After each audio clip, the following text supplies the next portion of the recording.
Hey Abby, thanks for redeeming first. Or for being first. How's everyone? So we're just gonna continue this event and see if we can finish, because I think it should be around 19 stages. We're on stage 13 right now. So we'll see where it ends. Hopefully once that's finished we can start one of the other events. Probably gonna do the Lights of the Tavern, since the 3 doors I haven't finished the other previous ones. Wait. So we'll either do Lights in the Tavern after the event, or Luck Goes to the Mountains if it opens up. Alright, so this is who we're pulling for, Junzunzi. So let's see how we do. So we only have enough for right now, less than 20, but we'll do one right now. Come on. That means good or bad? Yeah, we get. I think we got it. Because we lost pity. No, what? I am Druvis the Third. It's my pleasure to meet you. Wait, what? Let me see. You said I didn't look very pleased. How about now? Oh, I didn't get her.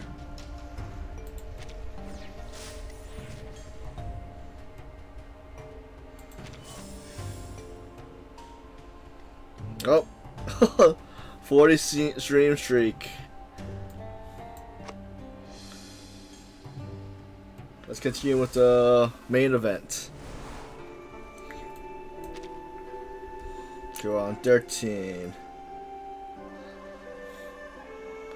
I guess in case anybody is new to the area or haven't seen it before, I'll show the trailer first. Are we really going in the right direction? This place is nothing but grass, grass and grass. The Eastern arcane skill, you said, is just a deception. No one is begging you to stay here.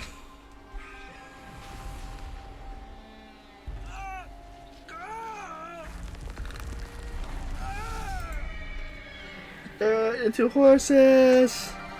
No, I didn't roll for Boot Hill yet, but I wouldn't win. I'm not sure if I'm gonna get lucky because I already got Robin. I'm Jiu Nyangzi, filling in for the former Zhili. Are you in trouble? Our teammates Did you get a Boot Hill? brought away by a talking giant bird. You should not be here. The Featherman is related to some disappearances in the city. You're a Xiangrui. Why do you have to do that? I'm probably gonna do Star Rail tomorrow because I was gonna do Star Rail today, but I'm like, man, I'm just gonna finish this one. Disaster. But if we have time, I might just hop on it, maybe.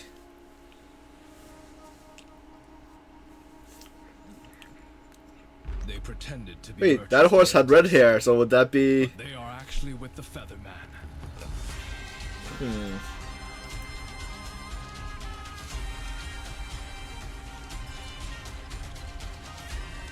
Right? This one horse has a red hair, so I'm not sure if it's Yenisi,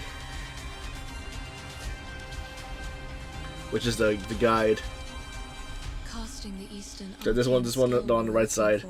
I'm not sure if this is the not Bird Miss.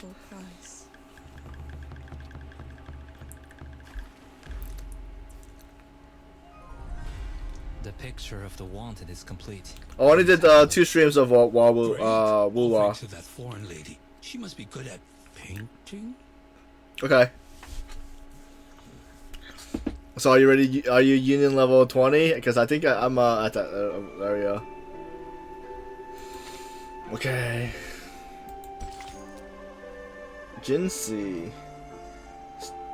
After 1,000 years, one finally returns to the rightful place.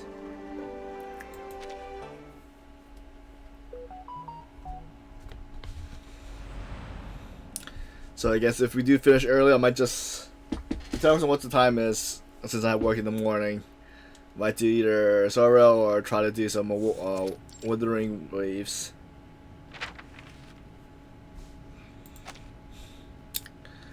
Lindsay is flipping through annual expense accounts records from previous years. What? Oh, hit the wrong button. Jules Lindsay is also to report for duty on time, but he has a decision already before she does. In past years, the festive animals used in the fortune walk and the bridge leap were less than 3. I guess I'll check it. A cow, a goat, and a donkey, without exception. The poorer the harvest, the less food for the animals and less well-fed donkeys. So people had to use horses instead. However, aren't there too many festive animals this time?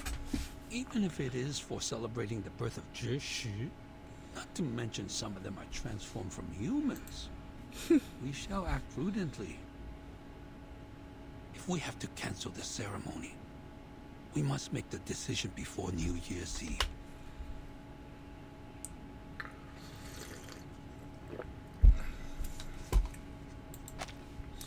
He writes the word fortune walk and bridge leap into a blank space on the counter records in his hand, then circles them in red ink to serve as his reminder.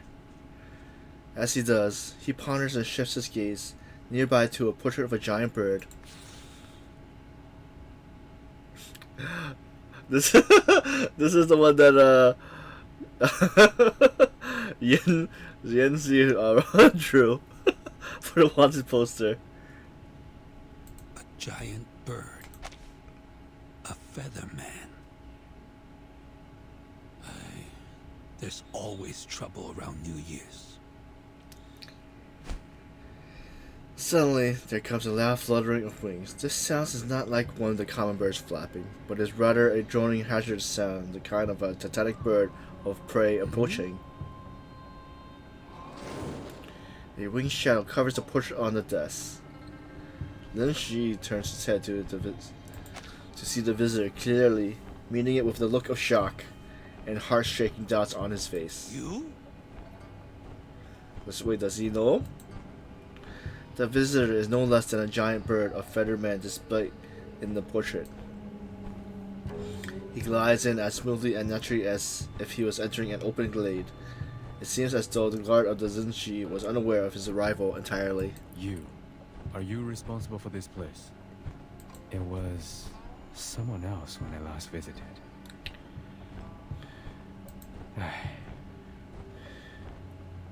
No matter. I have an urgent matter to discuss, or it will be too late. Without waiting for Lindsay to react, a bizarre horse or something like rushes in behind him.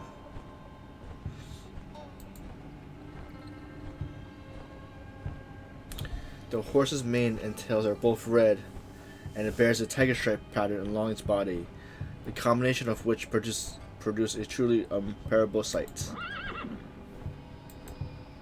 It says for allowing Lindsay to see it clearly. It suggests a great sort of intellect in its movements. What's the question?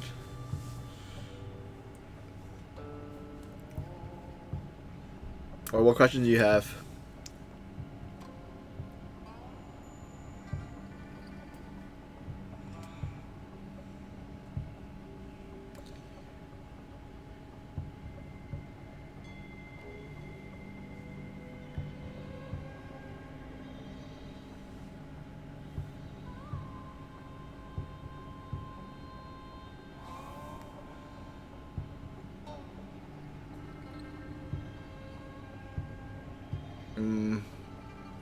Not really. I just renewed my membership last month, or last week.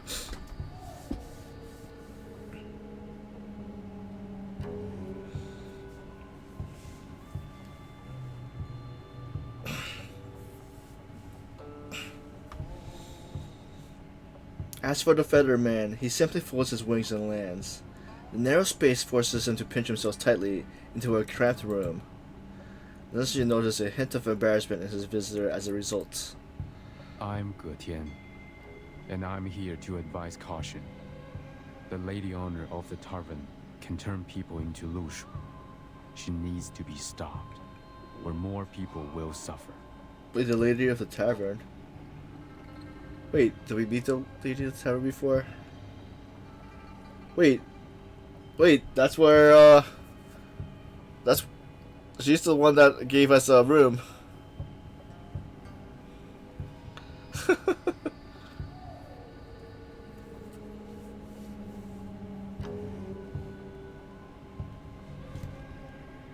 She has extremely light bones, which means she's still in the stage of development. She might be unstable, hence a danger to keep in the city. You are referring to Jiu Nangzi? Wait, how is... Wait, so she's the tavern owner, but I don't think she's able to turn people into horses, can she? Precisely. Bones. Are you the goddess of Lee Mountain that can read one's bones? But you don't look like her at all.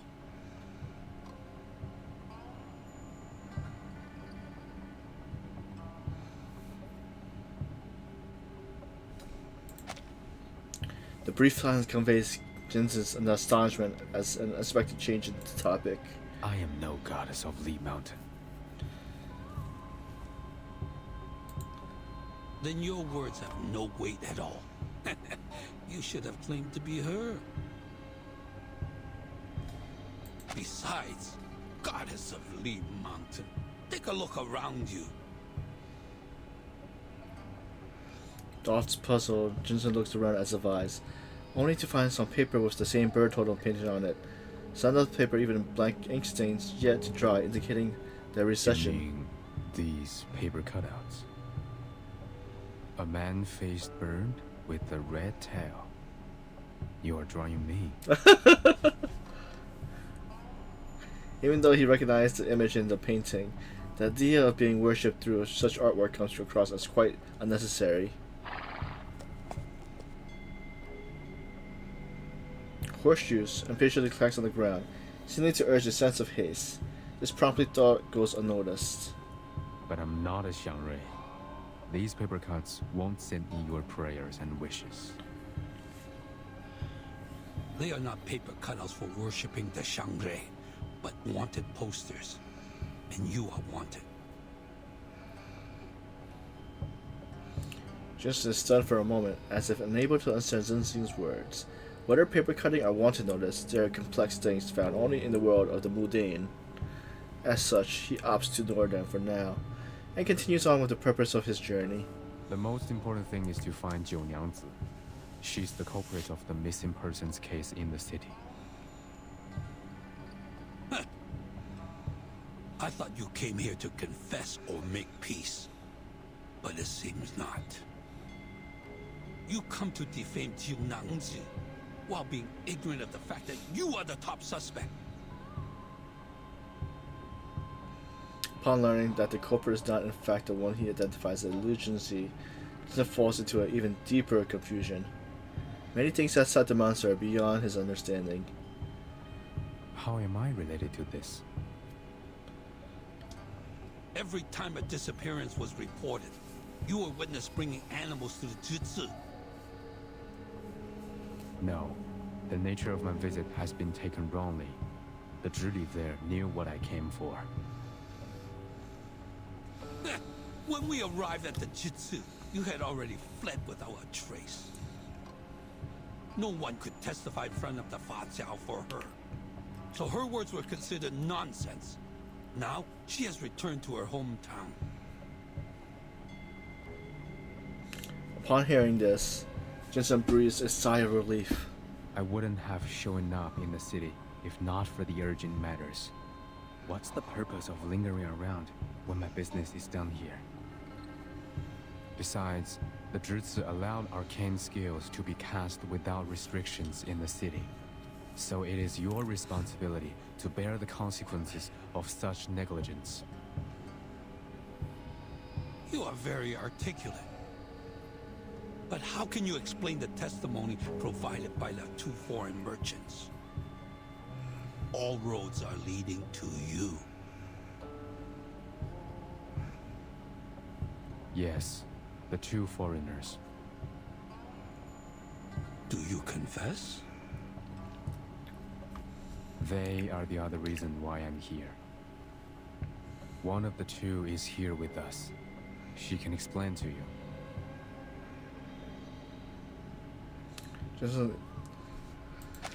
Jensen leans over and asks the red maned horse behind him to signal to Linji. So I'm thinking that is the Yen Si the guy that was in the forest that disappeared before.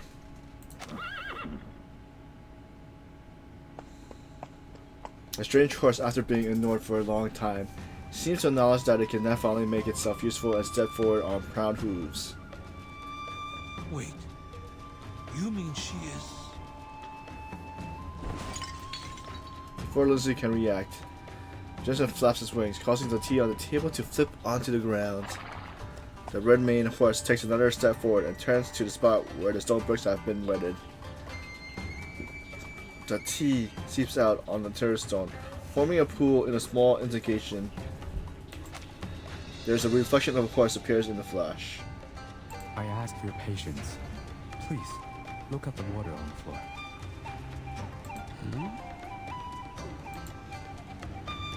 Lindsay looks towards the spot that Lindsay looks towards the spot Jensen lines of sight indicates, where the fading reflection remains. But the liquid drains out along the low-lying and uneven floors and eventually disappears into the crevice of the stone bricks. The tea, it seems, is just tea. What is this for? Is this a demonstration of your discontent? Because I didn't treat you as a guest, offer you a seat, and give you a cup of tea? No. This should not be. He appears to murmur to himself, and turns to the red-tailed horse beside him. His words muttered with confusion. Why didn't your arcane skill work this time? Or must it be clean water to reflect? No, the water in the river was no cleaner. How did you do it earlier? Having now weathered a series of austere confrontation to his limits, the cultured manner of Lindsay breaks along with his patience. Guards! Catch him!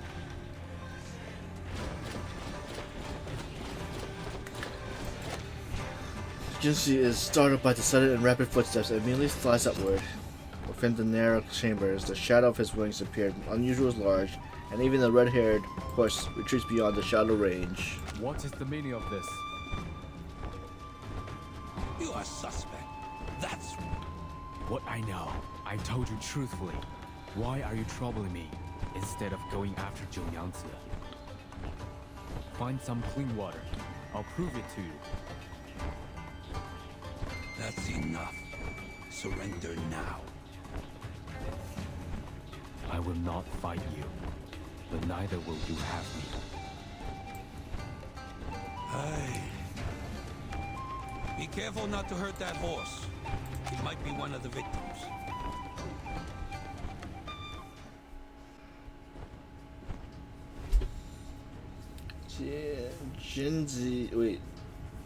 Jinten flaps his wings and flies out, escaping to the courtyard.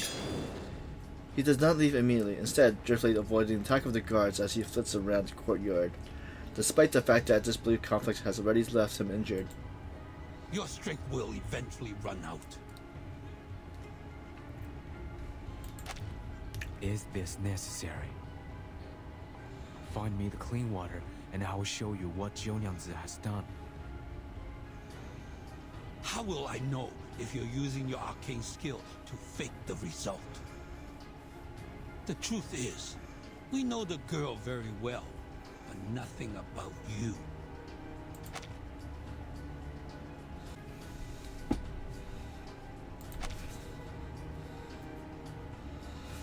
No one had gone missing in Pei City before you showed up. So how can we trust you or your proof?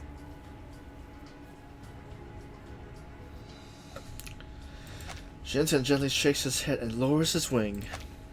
And you have denied that you are a Shangre.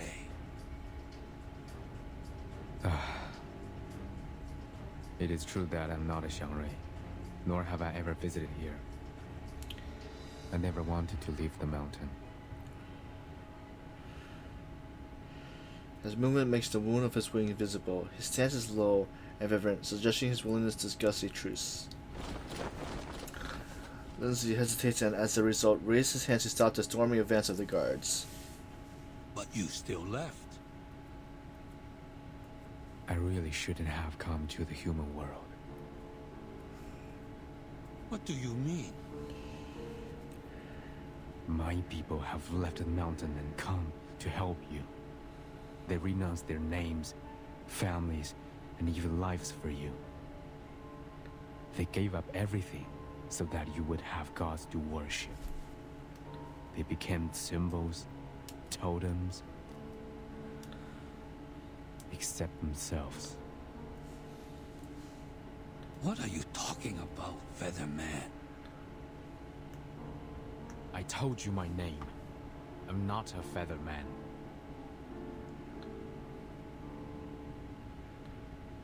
This Featherman is not one of us.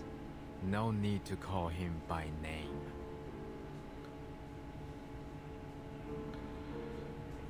Huh? Wait, so he was the one that... And this isn't any sort of science. It's only that the answer is a simple deduction. Seems like my people have been long forgotten. You forgot the Getians who left the mountain. The city builders, the bridge masters, the flood fighters. They all faded into oblivion. You only remember the gods of Shuri, who never answered to your prayers. That's why I'm discouraged by the idea of leaving the mountain like my people. I don't want to face such suspicion and disbelief after giving you all the help. Who are you? Now that I see it, the destruction of the bridge was inevitable. It was bound to happen, like I was bound to be left in the mountain and be the last of us. The bridge? Did you have something to do with the broken bridge?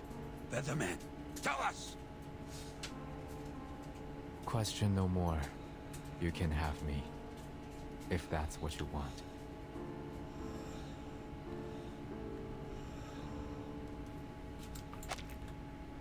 The message conveyed by Jin's words and action forces those present to hold their breaths. He gives up to resistance and sees the connection between the broken bridge and his vague elegance. Though the onlookers wonder whether this might be merely a stalling tactic. Li Dong!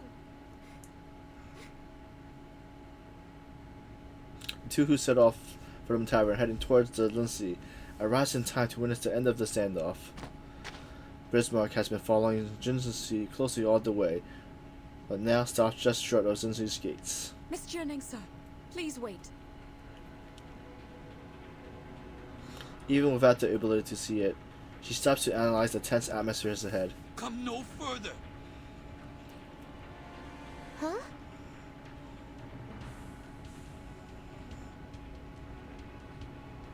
The gaze for almost everyone in the courtyard converge now on Jinzi, wary of any possible movement. No one present believes that he would just surrender like this. And in an unnoticed corner, the red-tailed horse driftily bypassed them all before running into the offering agitation. The horse that has rushed into the crowded, and just as they immediately weaved back out, seemed to aim to snatch Berserk out from behind Jinzi. And it succeeds.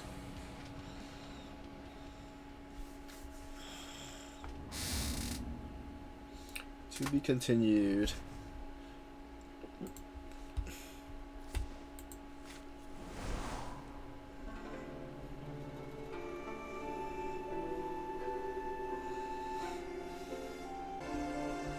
Alright, 14. The old days.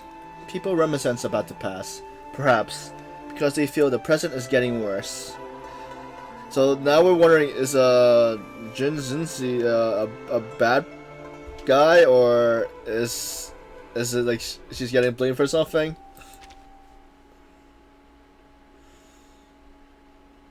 Because how did the teammates turn into horses when they never went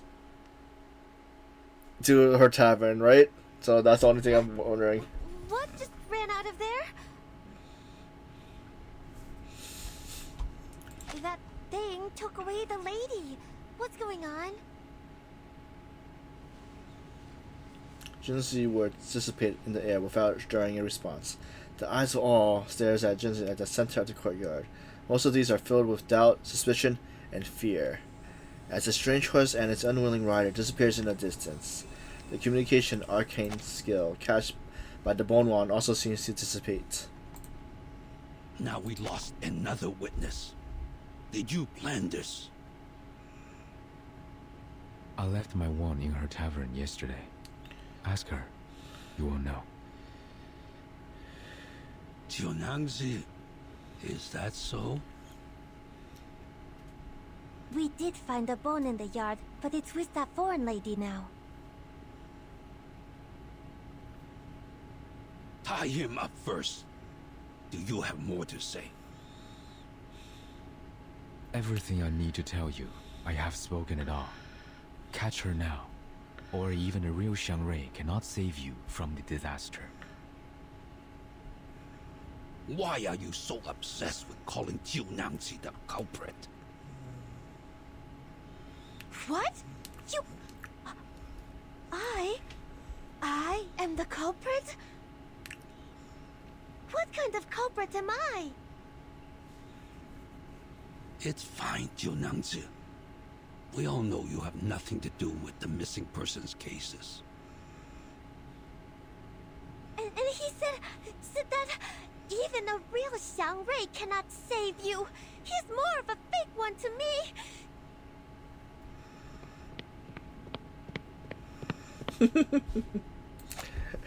Jinzi rushes angrily toward Jin, trotting forward until she stands just before him. But in the rush of her emotion, she loses her ability to speak. You...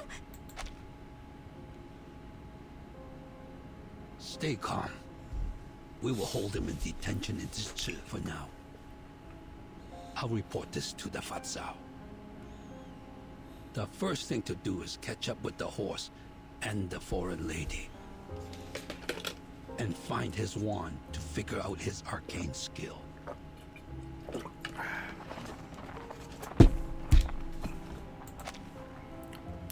Hey Dale, welcome back. How's everything? How's your day so far? That's good. We're trying to finish the event, hopefully. The crowd quickly moves according to Linzen's command and exits the courtyard in an orderly fashion. Only a few scattered guards remain in the courtyard, along with the three figures located in the center. At this point, it has seemed obvious that Jinte must be taken away, but as Linzen has not yet ordered anything to that effect, no one dares step forward. For those subdued, his huge wings and claws still serve as effective deterrent. Take him away. Everyone else dismissed. Nope, thanks for the hydrate.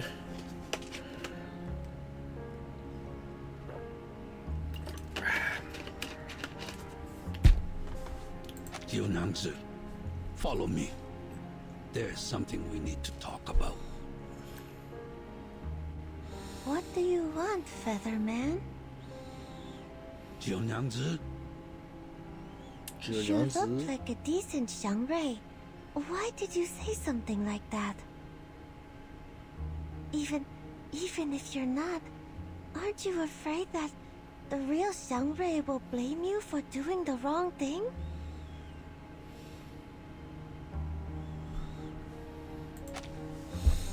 Oh, I took it off. So right now I have juice and water.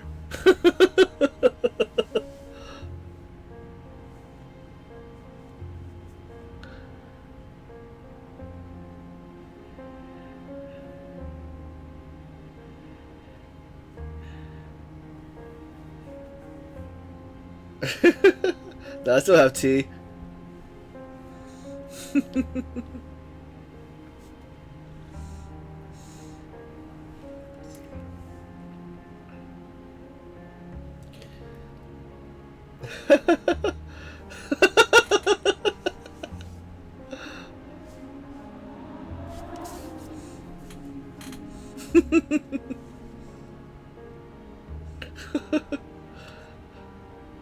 Alright, I took it off because I also have tea in front of me too. So right now on my desk is just my iced tea, raspberry iced tea, my mint, and then on the hot one would be the mint tea again, and then I have water on my bed.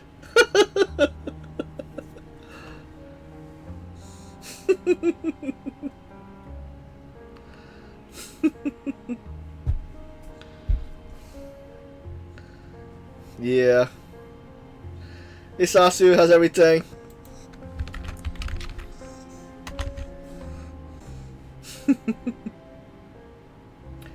The girl appears as though she has not heard Dunsin's words. The doubt in her question is conveyed as his almost whispered tone. Jinte does not even lift his head. He remains motionless, like a statue. Jiu Nangzi, it is true that he is not the Xiangrei of our city. The Xiangrei who once protected our city has been long lost.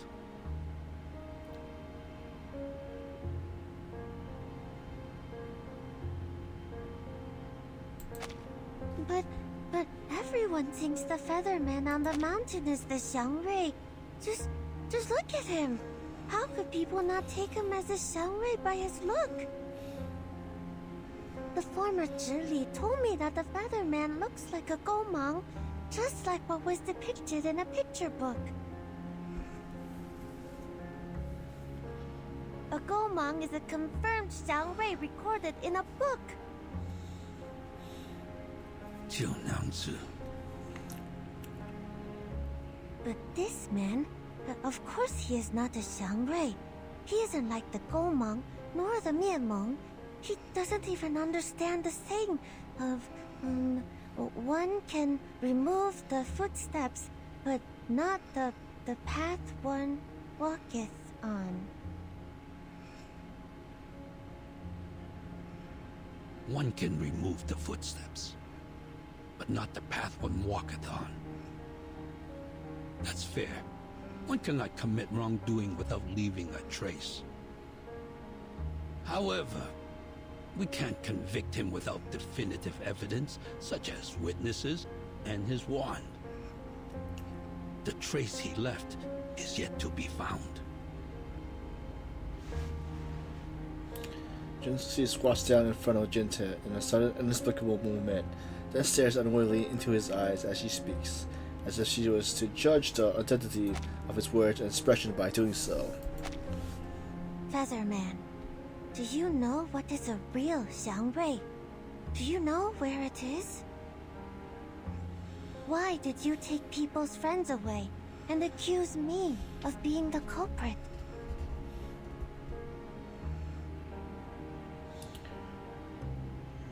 But Jinta seems to have made up his mind to remain silent. He lowers his head, taking a faint interest in observing the blood dripping from his wound, and acts as a passionate resistance. A drop of blood seeps into his feathers. The moment passed long enough for the girl to organize her words and continue her barrage of questions. Your appearance is given by heaven, so you should not act against the nature of your look just because of your personal preference. You could have become a much-loved spirit, like in the stories and picture books, as everyone expects you to be. But when you took away that foreign lady's teammates, you didn't care about their feelings. They didn't want to be separated. You disappointed people. That's not what a Xiangrei should do. All right, Jiu Nangzi. That's enough. Take him away.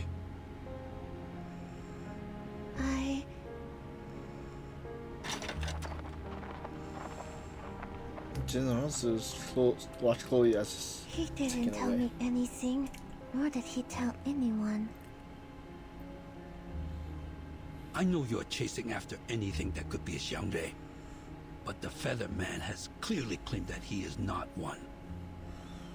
To be honest, judging from his attitude, he has never had the intention to be one. I don't understand. How could he not want to be one? Not everyone is so interested in the legend of Xiangre. The Pei City did have a good era under the protection of the Xiangres. But after all these years, no one can recall that time without the help of the mythologies and the history books. Even I can't be sure if there's a real Xiangre. But Jiu Niangzi, you should know that we don't need a Xiangre anymore. Congrats on the 3 stream streak, Sasu. We don't need it? With no Xiangre, no divination, we can't arrive at Yun Temple. But this is still an orderly city. The Dushuo festival is as vibrant as ever. You can tell that a Xiangre is not necessary for a city to prosper. Is that so?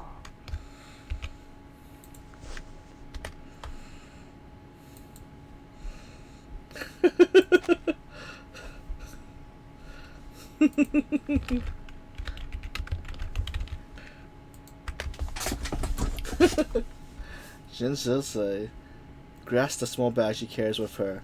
The bag is embroidered with a particular combination of love poems, though she has never really understood the meaning of the word. In some way, they now mirror her own confused mind. By the way, turns out you can read, can't you? Huh? You know that I can't lead Zheng. One can remove the footsteps, but not the path one walketh on. Oh, that's not what it seems to be. I heard it from the Taoist countless times, so I remembered it. Which Taoist? In the city?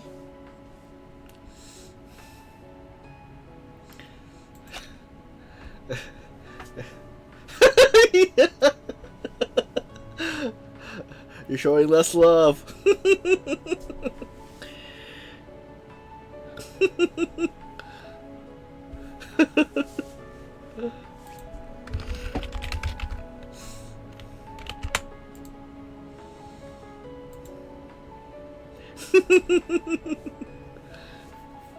Genesis shakes her head to refute Lindsay's assumption. No, it was a Taoist I traveled with before I came to Pei City. The Taoist said many different things over and over again. I couldn't understand, but I remembered them. Sounds like you had a distinguished teacher. Since you came here, you've been treating people nice and kindly. Exactly the opposite of what Getian has done. Ah, so his name is Getian? Gentian? Yes, Getian. You said too many things to him. He is not the Xiangre you are looking for. A real Xiangre would never be so rude. It is very possible that he is only a Yao that has been living on the mountain for too long. Her head lowers, seeming to find it difficult to accept such a change in thought. But why did he accuse me like that? I don't get it. Did I do something wrong?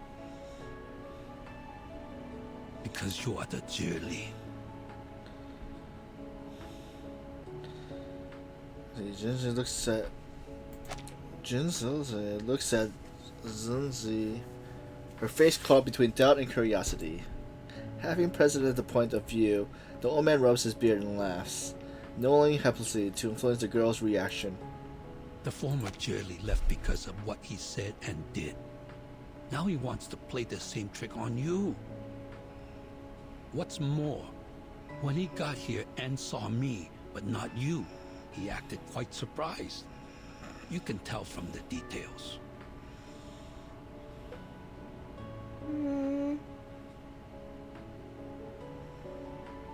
The thought behind her eyes grow more muttered Such the Cecil's scheming felt too complicated for her to comprehend. Oh, and that captured foreign lady, she? Don't worry. There are people searching for them now. As for us, we should confirm the details for tomorrow's Fortune Walk and Bridge Leap. Right, Bridge Leap.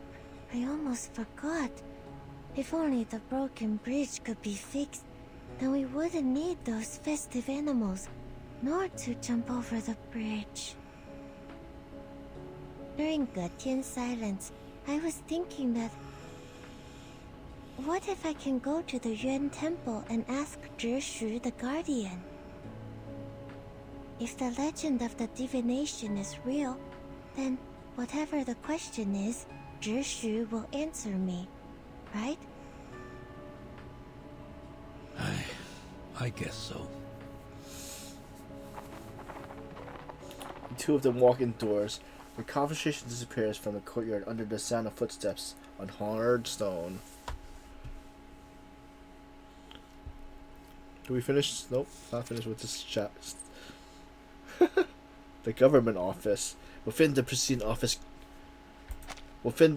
government office, two figures exchange information from their past few days, so they might agree on the next step towards action. Next step course of action. That is the whole story. Getian is now detained in Jitsu's dungeon. Jiunyangzi is there as well. 4 hours ago, after discussing with the new Jie, we decided to keep the ceremonies of Fortune Walk and Bridge Leap. But no colored animals are used this time. The number of animals will be less than those in previous years of Jie. Here's a list of ceremony members and funds. I've asked people to deliver the copies to all the streets. Lindsay picks up a stack of paper from the desk and hands them out dutifully. Thank you, sir. This is my duty. As for Getian, we shall put him on hold until after the Dusho festival, according to the law. One more thing. Have we found the horse and the proof? Not yet. The horse taking that foreign lady away might still be under the control of Getian. There was no trace of them when our people chased them out of the city. I understand. Given the road conditions in the morning rain, looks like we will have to continue with the search after it stops. But I don't think a horse carrying a blind woman can go far enough to escape. I'll lead the search squad myself next time. Thank you, Fasao. Oh, but the horse has arcane powers to control water. The opposing figure has his back to the entryway, hibitally pressed down on the short sword on his waist, adjusting the position of his blade. Then waves his hand again to show that he doesn't need to concern himself with such matter. I'm only doing my job. Where is the Julie? Are you referring to Jiunyangzi or the former one? The one who went back to her hometown. We haven't heard anything from her yet. Perhaps it will come after the Dushuo festival. Noted. Jiunyangzi is still green, so please help me take care of the Jutsu before the former one comes back. I will. She is kind-hearted. That is why I recommended her for this position. It will be my responsibility if she makes any mistakes. Well, there are so many things to do before the new year. It's fine even if she makes a mistake or two. Don't push her too hard. That's what I thought. If you find any evidence, or the two foreigners, please let me know.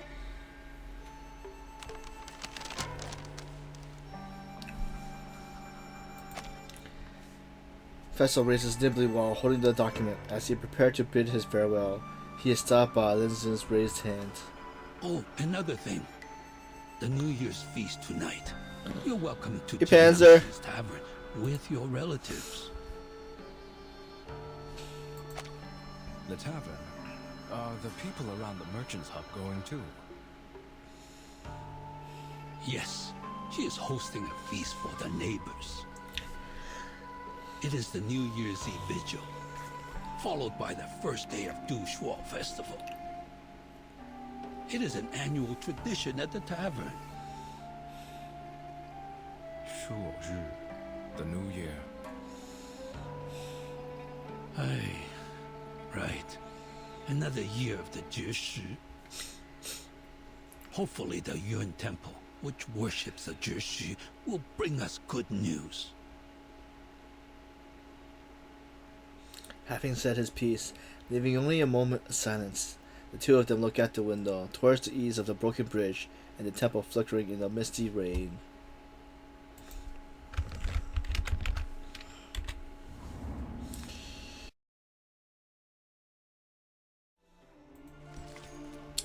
"15 Hollowed Eyes, Truth and Reflection."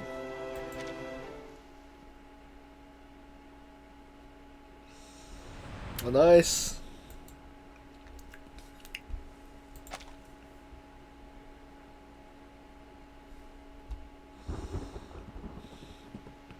The striped horse with its red mane charges through the pouring rain, carrying Bismarck.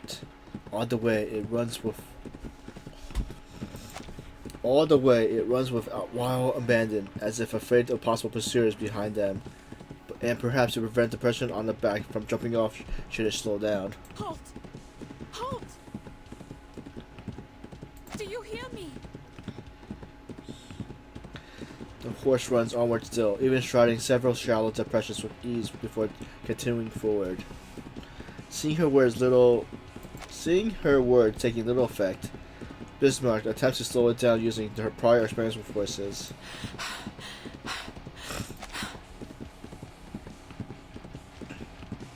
As she releases her breath, she lets go of the mane and replaces one hand in front of the creature's neck, while the other hand crushes the fur on both sides, adjusting to match the rhythm of its gallop. Easy. Easy now. Good job.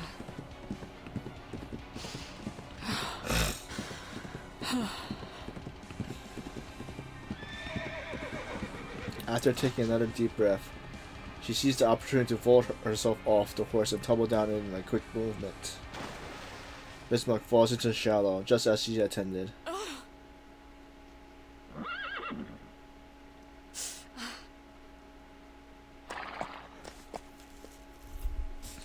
The horse stops not far from where she lands and turns back. Ignoring the accumulated pain of new and old injuries, Bismarck clambers out of the water, but her hands sink into a soft mud along the shallow shore. Though not as sticky as the swamp, for a while she finds it impossible to stand. Madam! What? Is it you, Yanase? Yanase. Where are you? The familiar voice is certainly within earshot, but Bismarck cannot place its direction, no matter how hard she strains. She struggles to lift herself out of the mud and falls again. I'm sorry. Are you hurt? I was so anxious. We must not let them catch us. I'm all right. I'm good. How did you... I am talking to you through the water. Please hurry up and get back on me. You've turned into a striped horse too? Or is this your arcane skill? I am not a striped horse, madam. I'm a Lushu. Both of them are arcane creatures, but not the same kind. And yes, that's my arcane skill. I can show images and a few sounds through water. I cast it once when we passed by the swamp in Tula, remember? What about the Lushu? What are they? Did Getien take you away and turn you into this? Strange terms she heard before all this began suddenly reappears in her mind. Bismarck quickly associates with her current situation. The rain is making too much noise. I can't hear you or the surroundings. Get on my back. I'm not sure how far they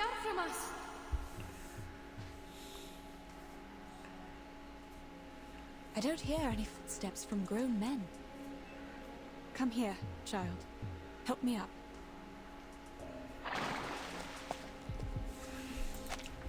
Yennefer then steps closer and scoops Bismarck out to something shallow. Thank you. So, what happened? The situation is getting trickier and trickier. We made a mistake. Getsen didn't turn me into a horse. On the contrary, he saved my life. Then who was it? Who did this to you? You didn't drink any water last night, did you? But I did. Quite a lot. After you went into the room, Junangsi and I had a chat downstairs, and she gave me the water.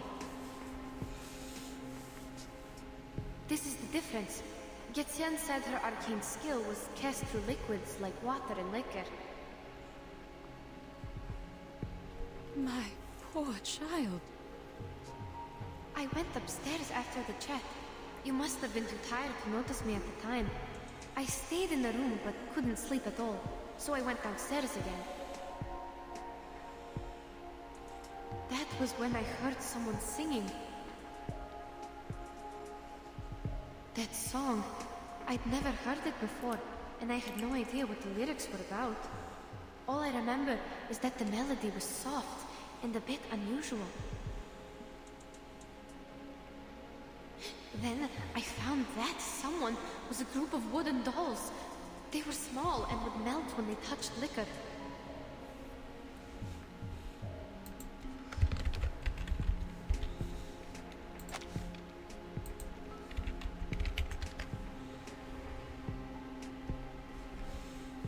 Had to be 20 minutes? Oh, okay. Yes, it extracts the frightening journey from her mind, trying as best as she can to narrate it back in a calm tone. And there were horses in the yard, also humming the melody. They had red manes and red tails, just like what I look like now. I didn't know they were loose shoes until now. Their stripes glowed under the moon. But didn't you have a closer look at the Lushore last night? I had no time to see it clearly, to be honest. Anyway, that chat I had with Junangsi was quite good. Everything felt so comforting at the time, so I don't understand. Then, why are you different from the animals turned from Mr. Dorian and the others? You told me they only have stripes on them, right? Yes, I have an assumption about that, but I can't verify it now. Is it like the What human is it? horses versus the Arcanist horses? Yennefer falls into deep, silent reflection for a moment before answering Bismarck. Remember the river our team found? Perhaps that was the lower course of the main river, and it included Junang's arcane power because the stream across her yard is near one of its branches. The running water might have diluted the arcane power in there. Usually, a stream of running water is like an independent settlement. It rejects outsiders by nature. Even I have been rejected more than once. The striped horses our teammates turned into could be an accident caused by an incomplete arcane skill. Those other striped horses in the Jitsu, are they too... Perhaps Junangzi had no idea at all that she somehow leaked her arcane skill into the river. As for the water I had, she must have made it on purpose. Both of them sink into a silence made awkward by the revelation. Then, how did Getien get involved in all this? Last night, after he saved me from the wooden dolls,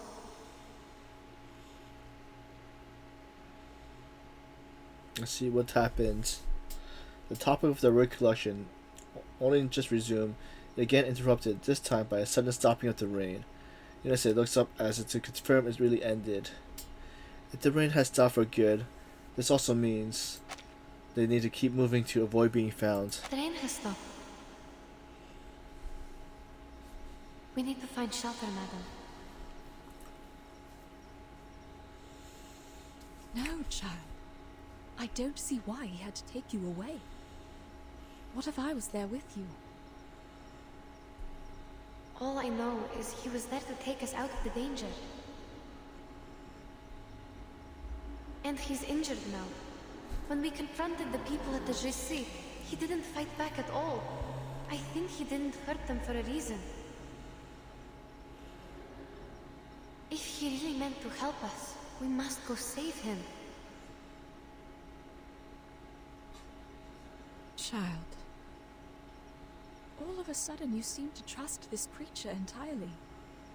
Did he do anything else for you? Based on what we know, Ge Tian, Li Zhong, and Jie Ningzi, they all seem strange. Please trust me, madam. I used to think this way too. Maybe he's fooling us with a fake rescue. But he's not. He even showed me his arcane skill to win my trust. Yes, he read my bones.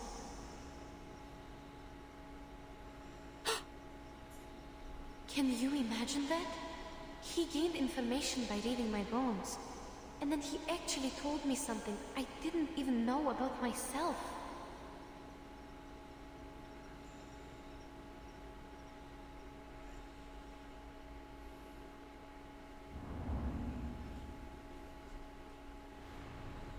To be continued.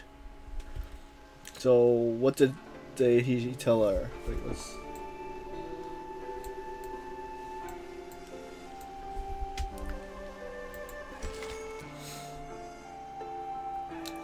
Stage 16. See what I see. People trust their own judgment. It's no surprise.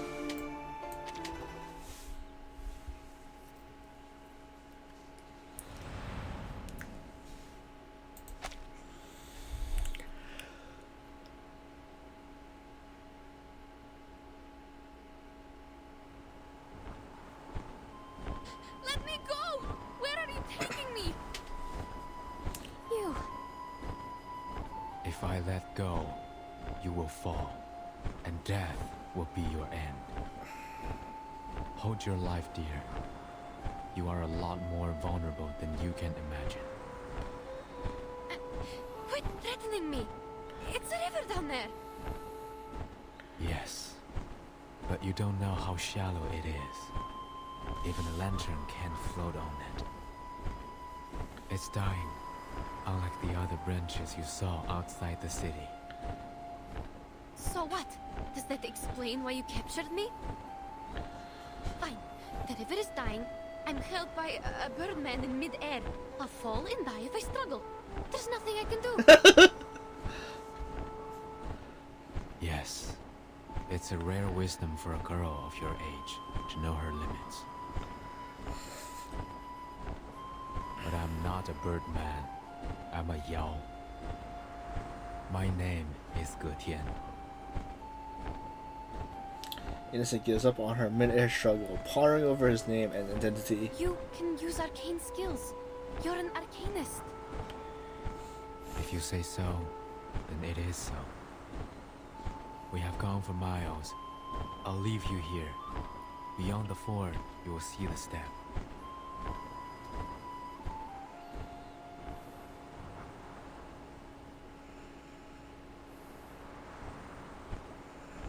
Ge Tian slows down, just as he said he would, and after a moment, he gently places Genesee on the ground.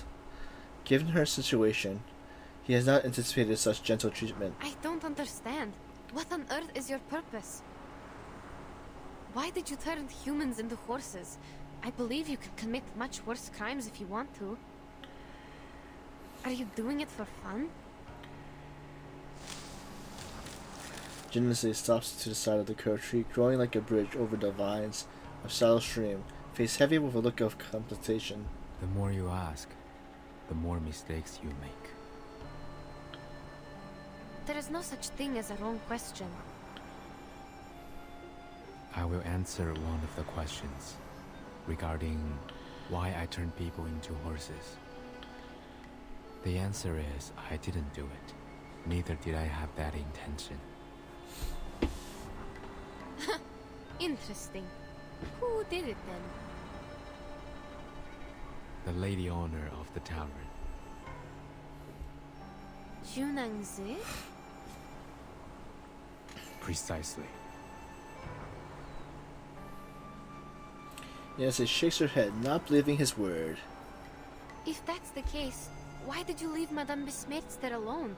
Do you really think I would buy your nonsense after I saw you take my teammates away? You saw the horse in the yard, with the red tail and red mane, did you not? Yes, I saw. It's not a horse, it's a lushu. Or at least it looks like one. Lushu.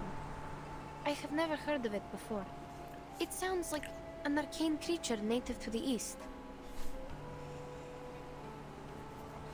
Jintian doesn't respond. He only continues to contribute yet more astonishing information. It is a lushu. And also Jiu Niangzi herself. What? That thing is Junangzi? What you saw tonight was not real lushu. Those horses merely resembled half of them. I speak of the fact that Jiu Niangzi might be a lushu, a kind of yao, or as you would put it, an arcane creature. Your words sound even more complicated than those in the city. Is it because you are also an arcane creature, like the Lushu? Or you have a thing only the pure-blooded can understand? We're nothing alike. Lushus are xiangruis, born with red manes and white faces, covered with tiger's markings. In the books, Lushus are capable of casting an arcane skill named the Shape of Will. It could be the same skill that Jiu Niangzi uses to turn others into Lushus. Do you understand?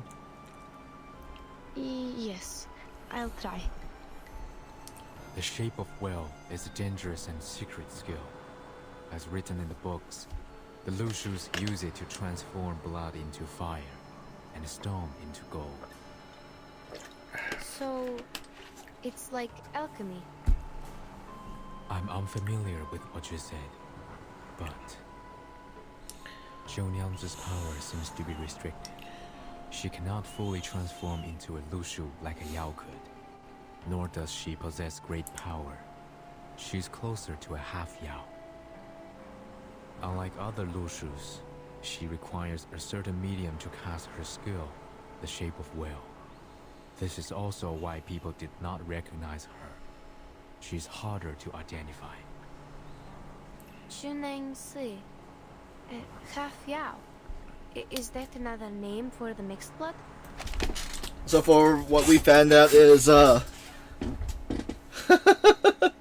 found out that the tavern lady, the one that I wanted to try to pull, from what he's assuming is that she has arcane powers that that also is deals with water or liquor, and that when they drink it or so, they turn into horses. But that's what we're still trying to find out, is if it's true or not, and if Jun say knows that she's doing it, or if she's just playing dumb. Well, he's gonna be in the he's gonna be one of the polls the next limited polls. Anyway, even if you're telling the truth, how did you know that? It is within my bloodline. Like you find your direction through the water, I read people through their bones. How did you know my... Wait, you mean you can read people through their bones? That makes no sense. What can one's physical condition tell you? Many stories, many sounds, even if I was never there with them. Such as you, the markings on your bones resemble an open net, yet it captures nothing. You are away from the waterless land where you once lived, and to this day you are still wandering. What? The girl's eyes widen with an astonished belief. You will travel far many times in life and turn homeward, like the migratory birds, until you find your lake. What on earth are you talking about? Have I mistaken anything? I should hope not. Forgive me. I have long since stopped reading others' bones and put them into words. Perhaps I did not tell it in the most precise way, but it should be generally accurate. All right, stop.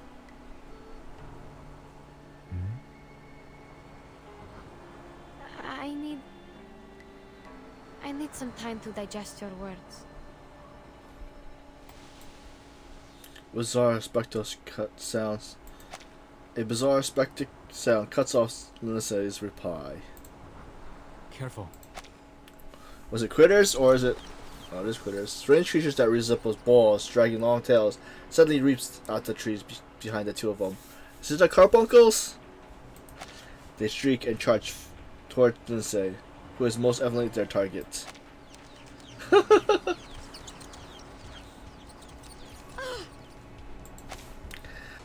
These things again. They already attacked me once in the street.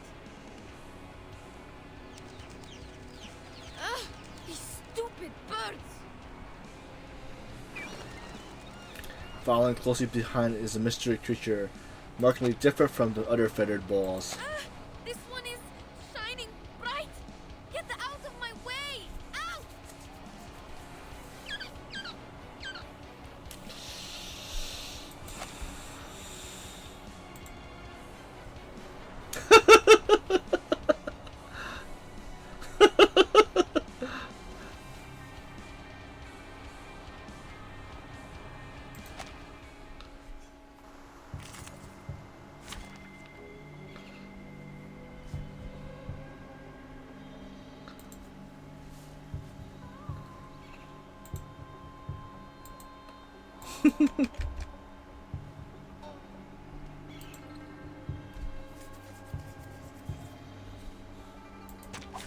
Nothing unexpected. Wear gloves. Handy. Get out of here. Needing to get the guy in ambulance?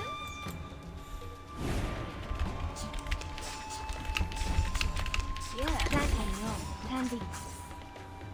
Oh, needing to get the guy 2, in 1, ambulance? down. Robert, siete, set.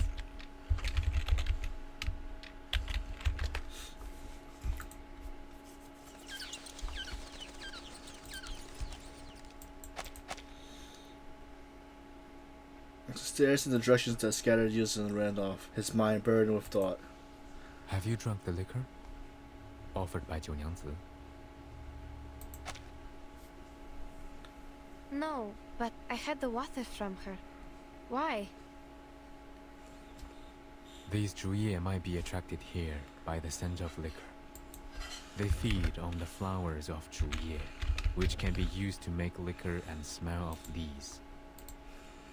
They could be here because they smelled the liquor. But you only have water. What else could attract them?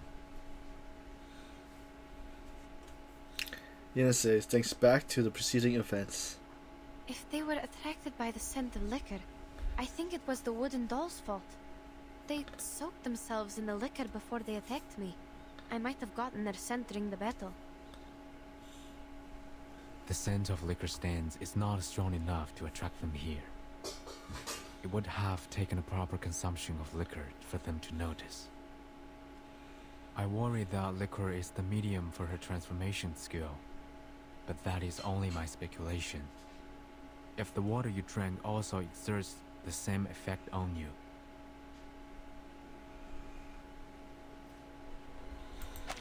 Let's see.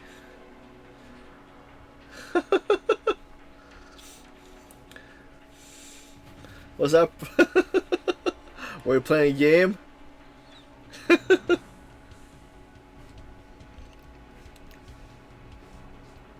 As though his words hold the power of execution, the change happened the very moment he speaks.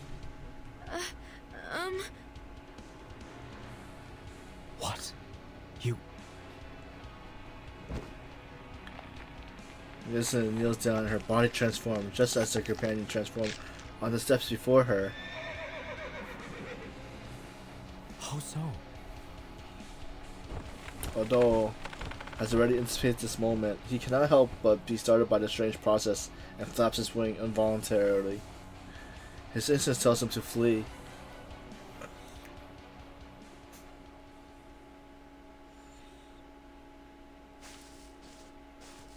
Night falls, the rain has stopped, and the riverbanks is moist and soft.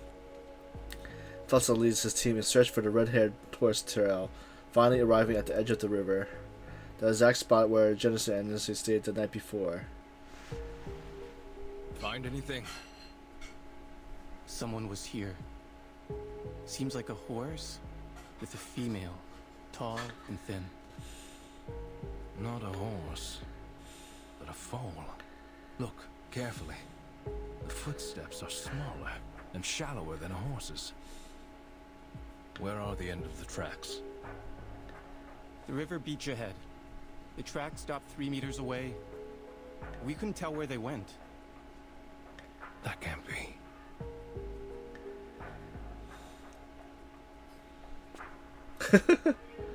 Fitzgerald tries over to inspect the trace near where the trails of footprints ends. It rained a couple of times. The rain could have washed away the footprints. If that's the case, there shouldn't be other tracks here. Like this. A bird's claw marks at the edge of the rotten wood. It was a bird of prey, and judging from the size and the sharpness, it's quite strong. It's true. Hey, I found another 2 sets of footprints. They're shallow and narrow, possibly from the same person, a young woman. The wood lies on the ground near the river. It's not a good spot for birds of prey to roost on. What stopped here was something even bigger. A young woman met a huge bird of prey here, yet there is no bloodstain at all. Perhaps the truth behind the foreign merchant's disappearance is different from the Featherman's statement. We need to go back to the Jits.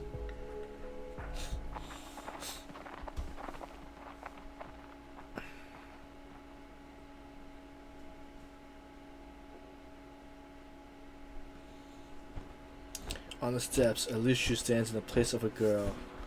The fright of this transformation sent Genesis up into the air.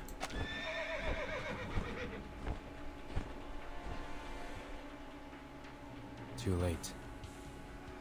So it seems her tea can also transform people. I must report this to the authorities. Stay here.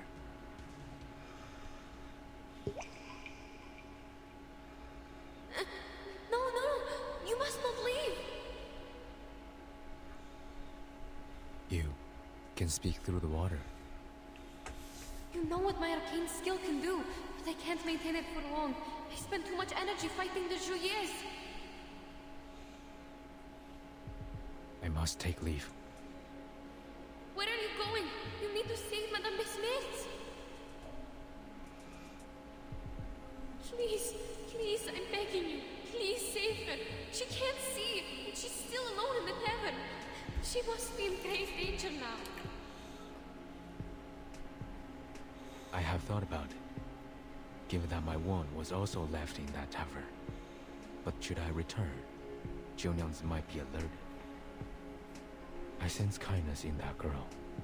She hasn't done anything evil except for turning people into Lushus. Your friend should be safe with her for the moment. The more urgent matter is to spread the word before she further repeats her mistake. I must go find someone to handle this properly. Please take me with you. They believe you are the one behind the missing persons case now.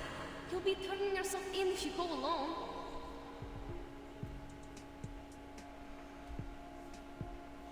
Jintia is startled, having never thought such an outcome might occur. I see.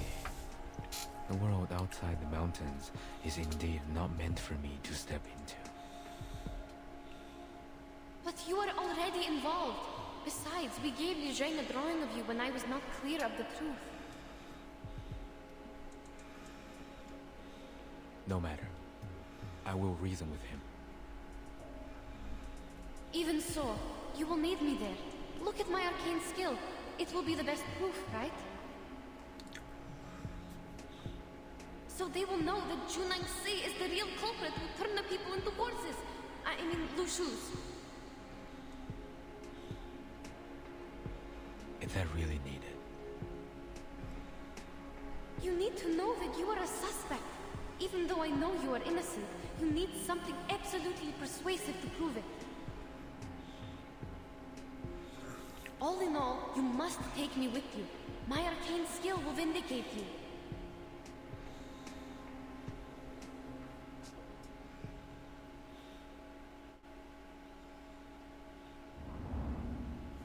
To be continued.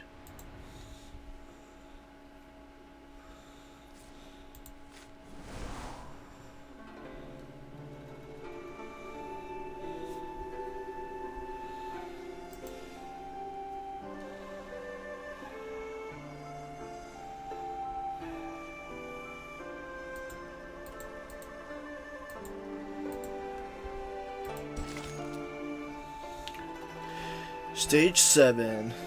Jade or stone? What distinguish a gem from a rock?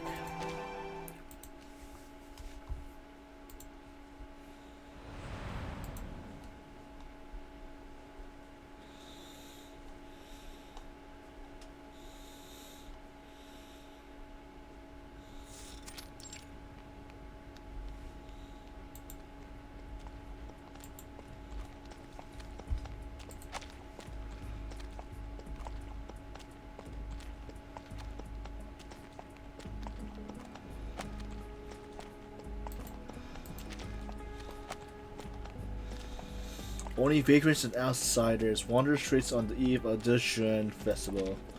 In front of each threshold, sparkling fires burn below colorful decorations laid out in the dark night, peering out at each other from across sandy gravel roads that have not yet dried from the rain.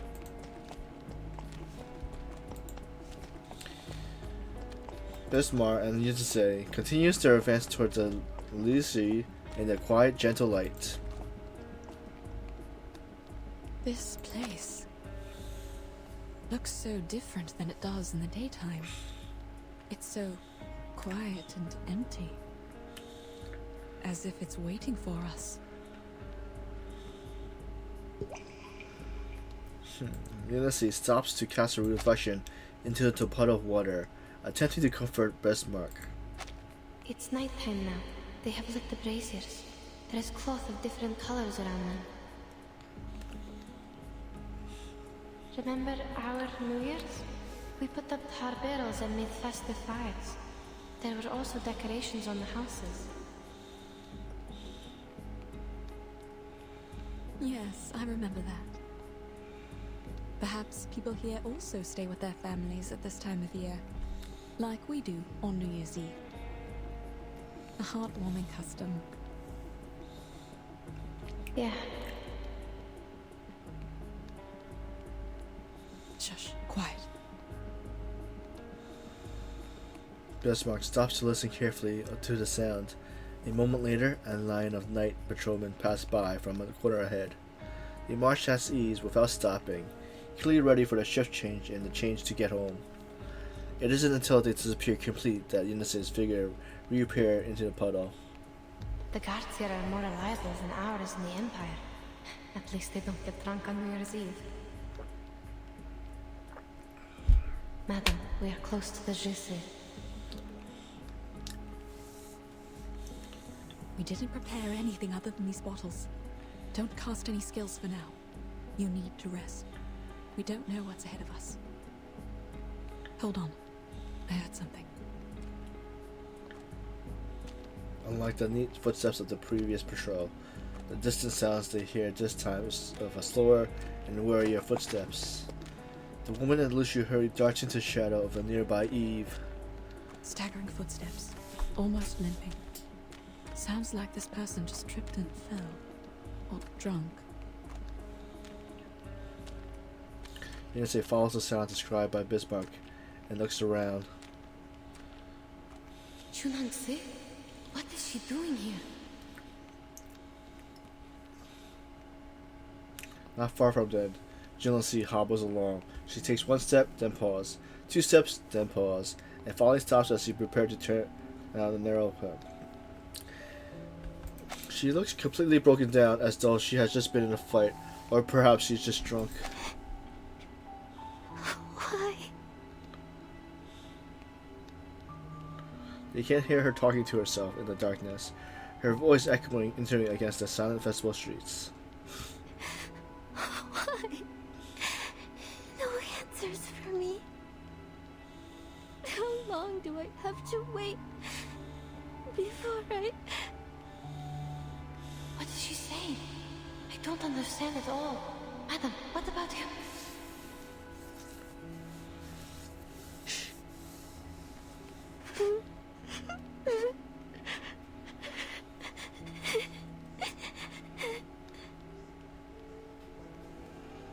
You cannot see whether she's crying or not, but there's a soft sobbing that comes out like a whisper. Even so, she clenches her fists as if tightly gripping something. Is this a mistake?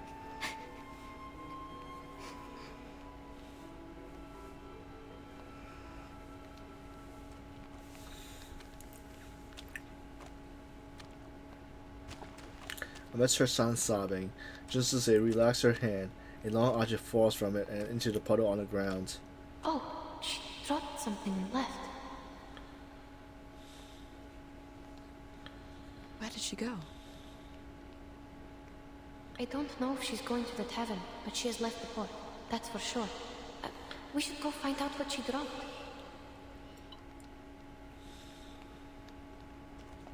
Yunase figures disappears from the puddle. She takes 2 steps, turns around, and bites on Bismarck's hem, half dragging, half guiding her towards the corner of the alley entrance, where the light and darkness intersect. Approaching the water, she finally lets go of Bismarck and goes around to the other side. Yunase then lowers her head, as though to drink from the puddle, and deftly removes the piece of wood from it. She shakes the water off the wooden slab and leans towards Bismarck's hand. Under her friend, she can grasp it. It is a wooden chip. Rough surface and some carvings on it. Is this an inscribed text? Maybe. Please hold it. I'll check the other side.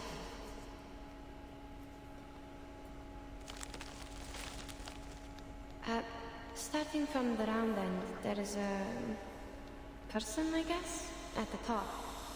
Then there is another person holding a bowl in the middle.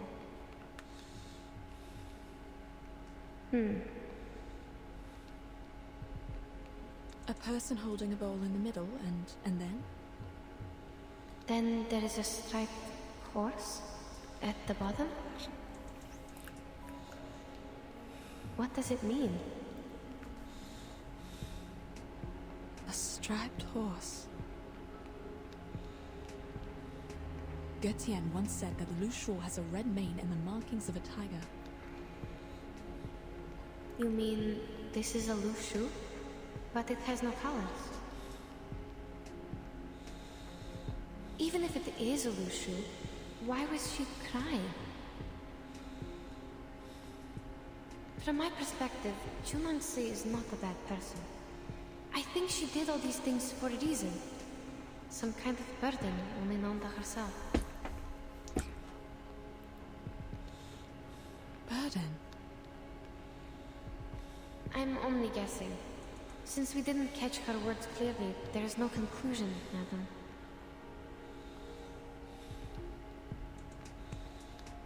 That being said, the two of them falls into a shared silence. Still, since entering the city, the dark clouds of their uncertain future has followed them like a shadow. Well, there's no easy answer to any question here. We should meet with Mr. Getien before making any further arrangements. Sure.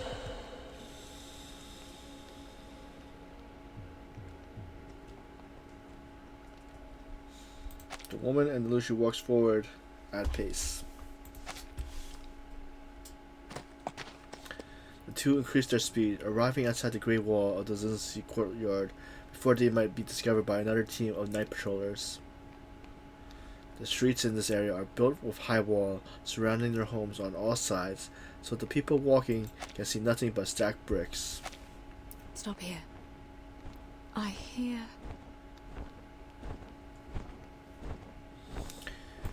It is at this moment that Jinxian flies over the Zinzi courtyard walls. His wings flutter lighter than the previous few times, and he has no intention of stopping until he notices the figure on the foot of the wall.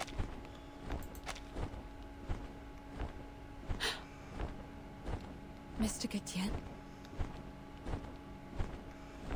Or perhaps he has no intention of staying until I heard Bismarck's voice. Etienne perches on a tree on the roadside, lightly touching branches bearing leaves that have only just begun to wither. The tree shadow sways, but he goes silent, not only stopping as he recognizes the two figures below. The ground nearby is flat and long-dried. Without a puddle, Yanase could only grab hold of Bismarck's hem and tug on it lightly. Bismarck, though, quickly understands. She listens to the sound and walks forward to one side, eagerly reaching around beneath this tree. Mr. Gatian! Why are you here? Did they let you go? Have you seen Zhou Nengzi? She was on the street just now. Whatever speculation you're making, I am leaving. Leaving? Are you going after her? No. I was not meant to be here in the first place. It's only natural that I should return to the mountain. Return? But we're not done with Zhou Nengzi yet. Yanase and the others are still in the shape of Lushu. She was turned into a Lushu in front of you. Are you going to just let her be? She has told you everything. Yes, she did. Now you're the only one who can persuade others to go after Zhou Nengzi. We are foreigners here. People won't listen to us. I am left with no other options. Today, at the Zhizi, none of us would have gotten away if I hadn't surrendered. This is a fact that, as an observer of the entire scene, Yanase cannot deny.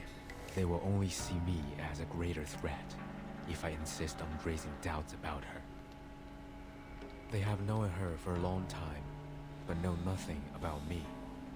My words have no greater effect than yours, for I'm also a foreigner here.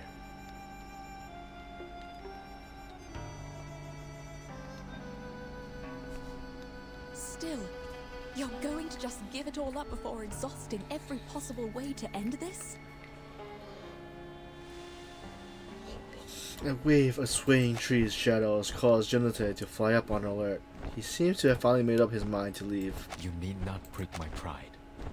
Getians and Miemongs are never meant to get involved in this. Before his response is issued, the sound of rhythmic footsteps sound, one after another. Is it the guards? Whether it is the patrol or some other city personnel, it is enough to immediately alert the vigilant trio. Jinten, though, does not leave. His actions are simply not in line with his tongue. There are people coming. You... I knew it. A bold and imposing voice sounds out from the spot. The footsteps has been moving forward. You two are in it together. The merchant identity was only an excuse you made up to enter the city. Isn't that so? No, please listen to me. The stories you told Li Jung made no sense at all. How dare you come back like you did nothing and break into the jail? You go first. Mr. Katian!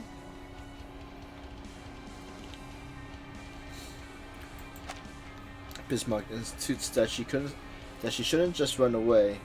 At this moment, in that moment, the only one who can help her confine her sound is GTA.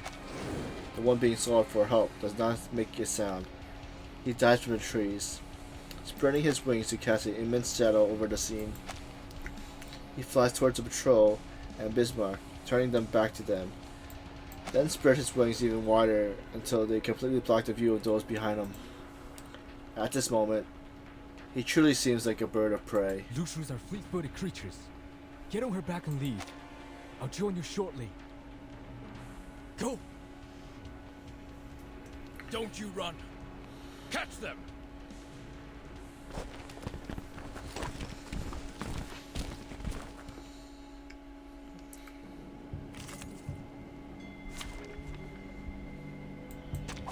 Nothing unexpected.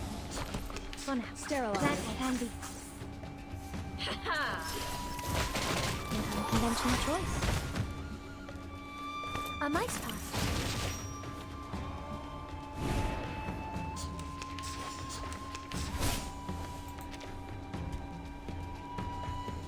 Do they see this? Yes, I know. Plant haste. Oh, need me to get you guys in the act? What? You still don't recognize me? What about now?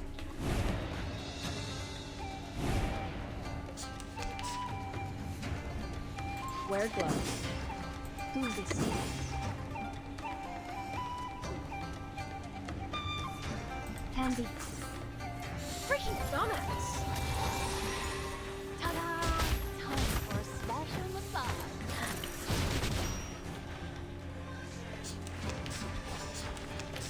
Ow! Yeah, now let's Sterilize. you lucky guess. What? You still don't recognize me? What about? Victory secure. I should excuse myself. Thanks to his unity and cover, the two successfully run from the neighborhood and rise at the shell's shore on the outside outskirts, where Unity has now stopped twice before. At this moment, the night seems to have become even darker, without a single star to light the sky. The only faint moonlight trails scatter across the riverbanks. It's been quite a while. Is he?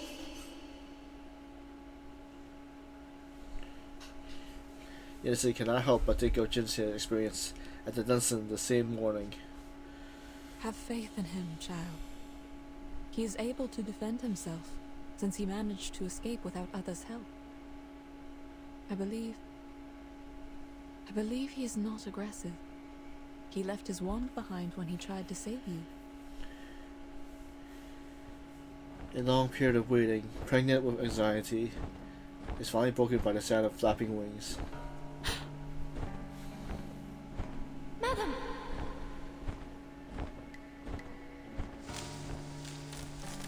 Unity crosses over them and stops along the twisted vine, folding his wings and tightly gripping the edge of the tree with his talons. The garment on his head must have stood during the fight, and now fully reveals his previous covered expression, one both baffled and tense. You're here. You seem fine. Do you still intend to leave? Or have you changed your mind? Bismarck follows the sound of movement, turning her head towards where Jillian landed. No. I'm here for one last thing. When I was imprisoned in Zhici, I heard that Yongyangzi would hold a banquet at the tavern tonight, and the Fa Cao was also invited. I'll take the opportunity and get those half-Lushus out of there. Please wait a second, sir. Yes? We're not going anywhere. We must release them from the arcane skill and bring them back. If you don't flee tonight, I'm afraid there will be no better chance for you to leave. Though her true intention is beyond my speculation, I fear the consequences of her action will be severe. You know full well the consequences. Certainly. But you won't help us stop her. That is not my problem to address. I have done my part. Then why did you help us get rid of the soldiers and offered to help again?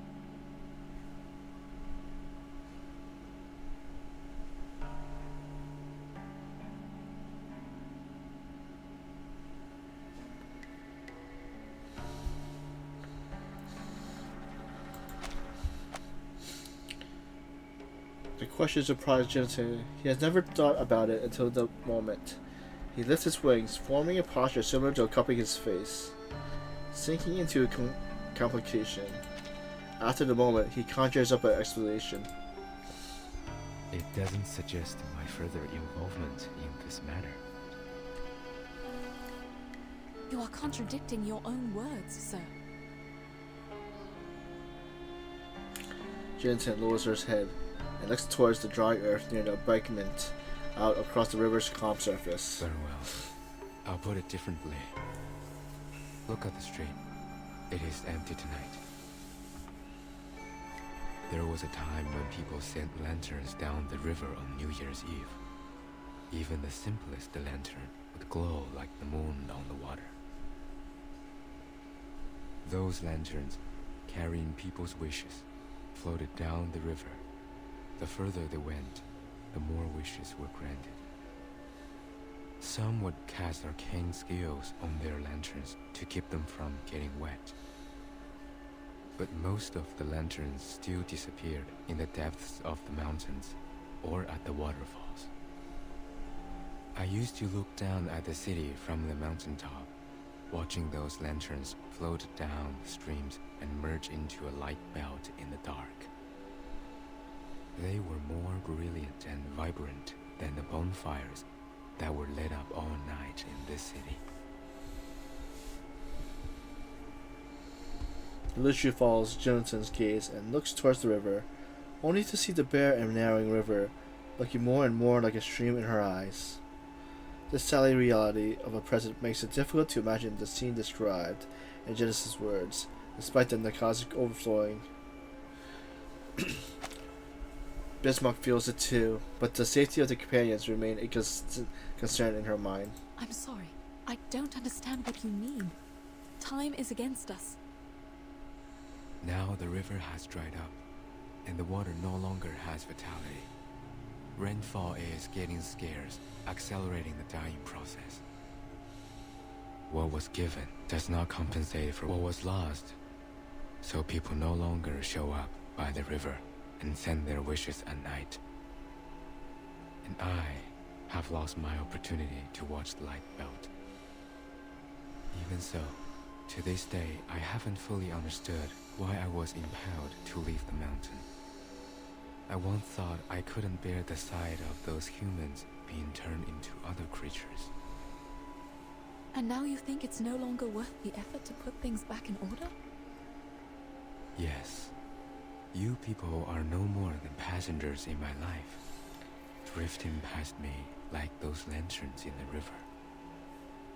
What's more, what is my purpose here if the gods of Shuri they serve don't intend to intervene? Jensen's words are full of perplexity, and they are almost painful. He pulls questions like cutting meat to a tiger, knowing that there will be no reward after throwing them out, but he still insists. Ninase, who has been silent on one side for a long time, seems to understand his feelings, and so she continues to remain silent, only looking at the pitched black surface of the river. The river too looks back with its own quiet bubble. The lights in the river are gone, and there will be no more in the future. Gense gazes at her reflection of Lushu. Listen until Gense says there will be no more, and that she suddenly lifts her head hooves and steps into the silent river. What is she doing? Of course. Mister can also hear the sound of her entering the water, but she only shakes her head. She knows what the girl is going to do. The moment has arrived for her to offer her assistance. Even shallow water could also be dangerous. She... Trust her. She knows what she's doing.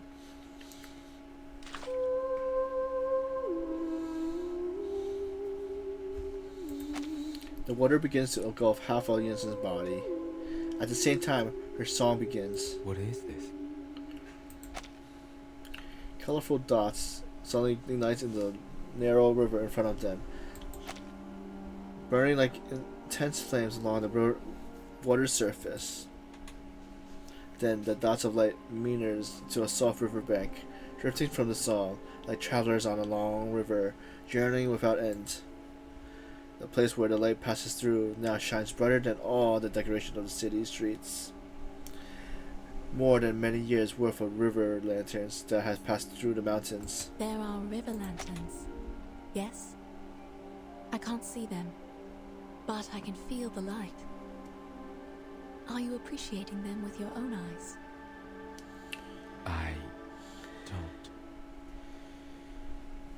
Faced with such a scene, Geneta is dumbstruck. He can sense Yenese's arcanist origin in her bones, but he cannot even begin to imagine what is happening at the moment. Mr. Gatian, the fact is, you've seen too many people and grown attached to too many things since you left the mountain. They float in your mind, glistening like the river lanterns. And you're saddened by the idea that they will be gone one day, like the lanterns drifting away from your sight. But have you thought that those bright, agile and hope-rising flakes of light would gleam once again? The path of destiny is not always a dead end. It's too soon to give up, Mr. Getienne.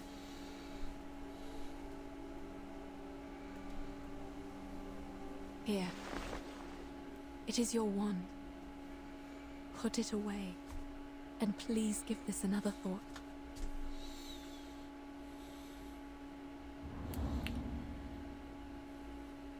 To be continued.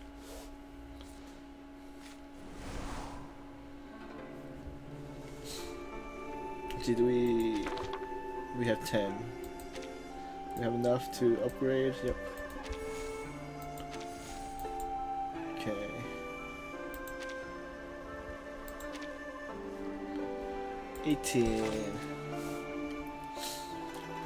New Year's Eve. Happiness should always be the focus of a celebration, or at least it should be.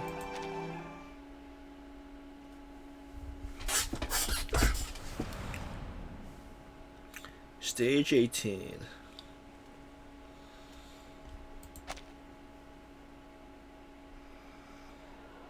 In the tavern courtyard at night, the sky is still gloomy with the promise of rain yet to fall.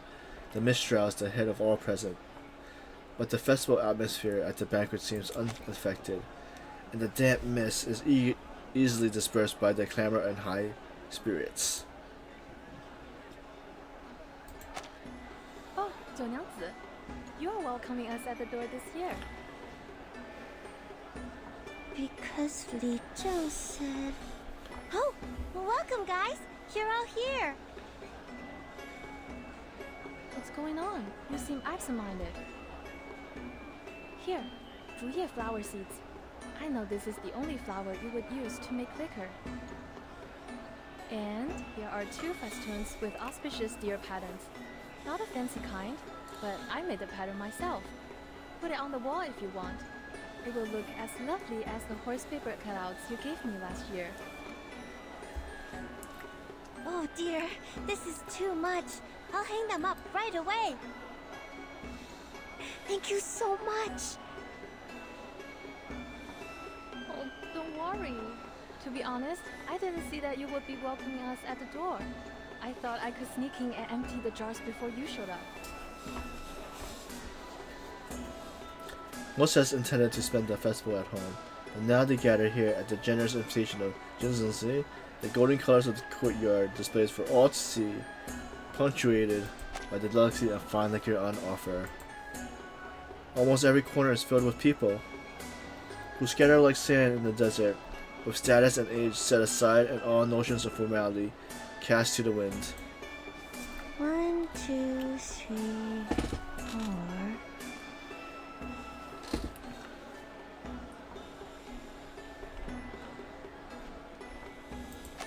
Nancy. 7, 8, 9. Huh? Everyone is here. I'm not sure about that. I haven't counted them up yet. That might be Fatsao. His family is here, without him. Is he still patrolling? This late?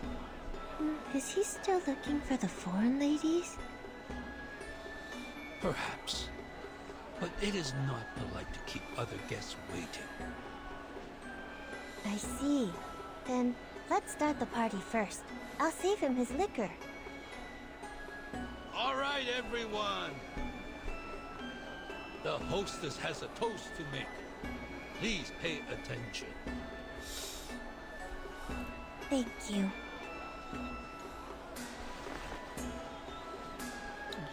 Jinunsu stands up above the crowd, hoping that everyone can see her. Although her mind begins blank, some heartfelt words bubbled up, brought to the fore by the encouraging gaze below. Everyone here knows that I can't read and can't say some sweet words like toasting. Just say whatever you want. Don't interrupt her, you imbecile.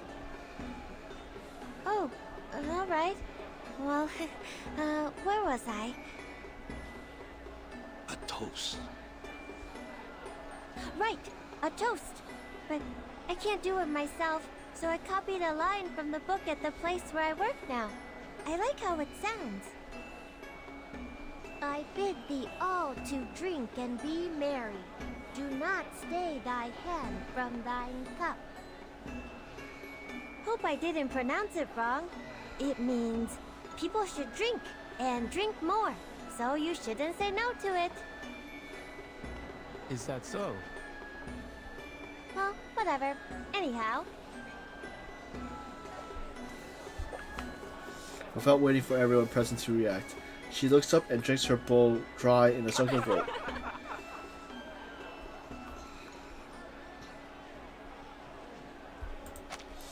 Her bowl is now slightly tilted, indicating that it has been emptied. Junzunsi gaze glides over each face, one by one, and finally she laughs with glee. Bottoms up and fill your cups. Cheers! Soon the cries of cheers begin to echo through the courtyard, one after another, raising wave by wave until even the festin of the eaves are shaking. You've always been nice and warm to me since I came here. I can't do anything in return but host this feast. Hope you enjoy the liquor and the dinner. I wish you a peaceful New Year's Eve. May all of your wishes come true in the coming 说日. Li Zheng, do you have anything else to say? A peaceful New Year's Eve would be enough. Peaceful New Year's Eve. Peaceful New Year's Eve. Peaceful New Year's Eve.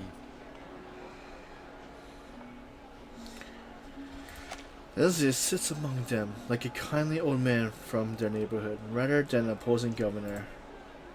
The crowd loosens up once again shortly after he finished speaking. The sound of clanking cups and tapping chopsticks continue to raise and fall. You did a good job with the toast, Zhou Jiangzi. Looks like you've learned something from those love poems. You must have read them unconsciously after you stuck them on the wall. Oh, please. That custom is no longer popular in our neighborhood. I'd rather transfer the poem onto a kerchief and make a purse out of it, just like Zhou Nyangzi did. It draws so much attention on the street. Actually, I still can't read what they write on the purse, but the characters seem beautiful.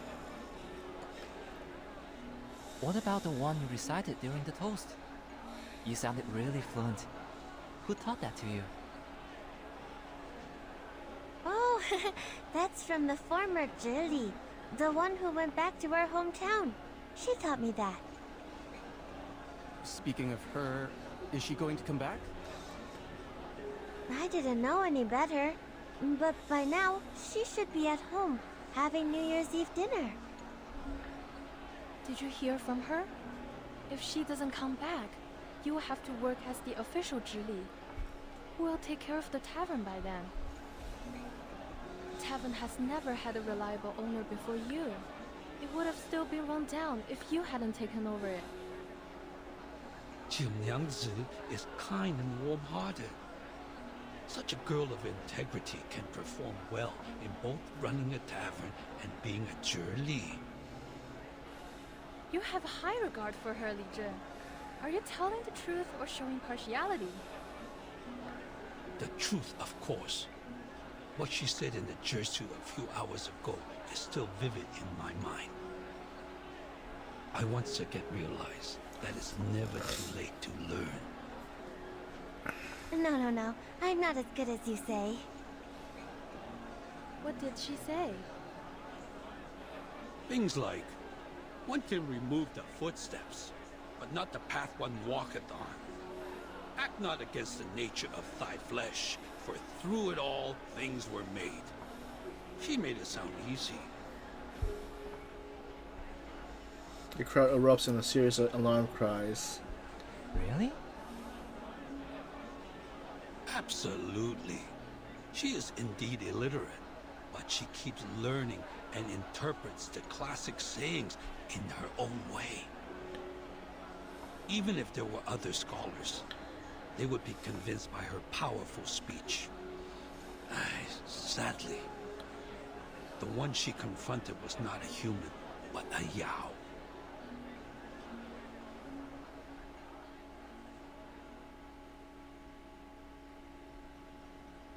Confronted a Yao in a Zhici? Was that the Featherman? She thought the Featherman was Shangre and asked him some questions. You actually asked him questions? He could have turned you into another striped horse. I didn't think of that back then. This is the first time I've ever been so close to a Yao. He looks so similar to the ones in the books, so I... Jiunyangzi, where are you? The rapid sounds of footsteps approaches, and the leader figure steps into the tavern in several broad and forceful steps. The shock sound severs the excitement in the courtyard. What? What happened? What is... Where is Jiunyangzi? Here! I'm here! What's happening? Turns out those foreign ladies have been in league with Gu Qian the whole time. They helped him break out of jail and hid themselves in the wild with their arcane skills. I'm sure it will rain again soon, and it will be dangerous to stay in the wild. By then, they will come to you. Because you are the Featherman's target. In the courtyard, the crowd gazes follow Fasad's closely, while Fasad's own eyes are fixed on Junzunzi. They realize now that some words of resistance on her tongue. What? Jiunyangzi, you... You must leave here. You can't stay in the tavern. But it's my tavern. Why am I leaving my own place? You are in danger. Since Gu Qian was able to break out of jail, he will for sure be able to break into the Jutsu. For your safety, I will have my soldiers escort you to the government office. That's the only safe place now. No, I'm not leaving. He is neither a Xiangrui nor a strong Yao. Why are we afraid of him? The sound of wind cutting through the air overlaps the end of Sun Tzu's question. News arrives, spreading Wait, the new arrival or spreads his wings like a dark cloud, blanketing the courtyard's colorful decorations with lit and dazzling lights. Watch out! She's right. You need not fear me. This lady honor of the tavern is the bigger concern here. Formation 1!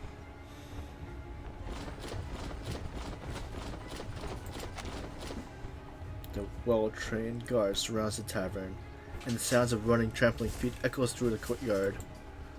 I knew you would come for her. Where are your accomplices? Are you the vanguard of the team? Jiunyangzi, it's not too late for you to stop. No more turning people into a Lushu. Too many people have gone missing because of you. This information, unknown present, hits like a stone cast into the water. Questions and whispers begin to circulate through the crowd like ripples in the pond. Turn people into a Lushu? But the wanted poster says those are striped horses. What is he talking about? Lanzuzi looks up into the air and stares straight into the looming figure of Jin Qian above her. What are you talking about? You know nothing about Lushus. Besides, what do I have to do with the missing people? He's talking nonsense, right, Jiunyangzi? Save the talk. Catch him first.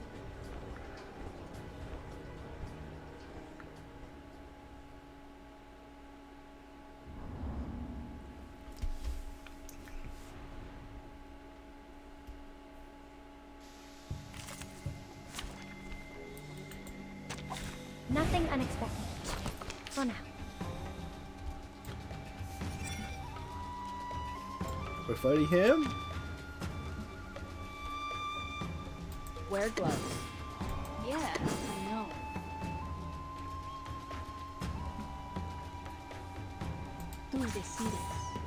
Oh, hi.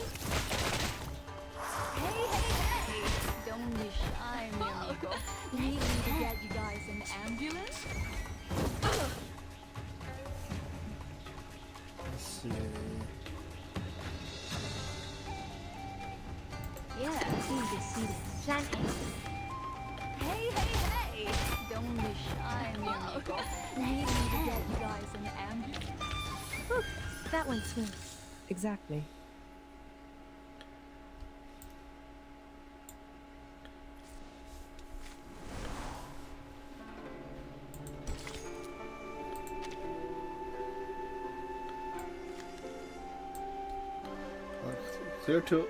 Clear to unlock lights. Oh, okay. So I guess once I'm not sure if this is the last part in the main event. Stage 19. A wish come true. It is regrettable that such event occurs in our time.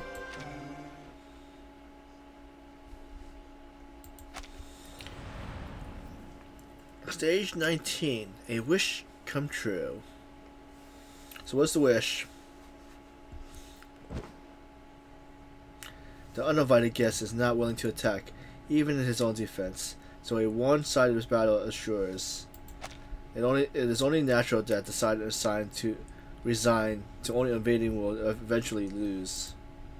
Surrender, and dispel your arcane skill. Turn the victims back to who they were. At this moment, Bismarck and Yinsa rush into the edge of the encirclement. The communication arcane skills that Yinsa cast on them earlier is quietly translating the words for the people. We will put an end to it before the Shuoshu. But I don't possess the power to transform people from one shape to another, and thus cannot turn them back. You're asking the wrong one. Jintian struggles Jintian struggles to hold on and rest on the ease, still looking directly at Jinjie with a hidden meaning. But Jun Zunzi shows no hint of understanding, simply looking back with a placid anger. Her look is so forceful that it's almost a glare. Why do you have to blame this on me? I've never met those missing people, and I have no idea what you're talking about. Is this because... Did you have a grudge against me or something? Nothing of that sort. I'm here only to prevent an unwanted escalation. I could have just walked away, and there's nothing you can do. I could have gone to other mountains, and life would have continued as it has always been. But for those who have been turned into half-Lushus, no one can get them out of this trouble.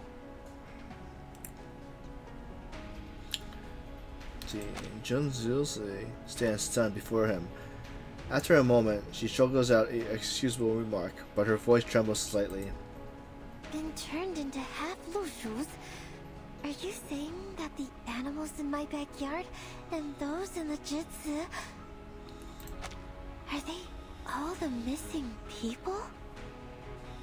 But I thought they were just Lushus. The first time I saw them, it was clear that we were alike. We're just some... half-divine beasts. The crowd is thrown into a commotion. She turns a deaf ear to them and once again stares blankly at Gentia. So they must not be humans. I've done nothing to transform them. I'm just taking good care of them so that they can tell me where they're from, and if they can, take me home. Her trembling words ushers in a silence. Gentia, who only knows she has already begun to waver, can only sigh. It seems he is starting to see the whole picture for what it is. The Niuyang Mountain shelters the beasts.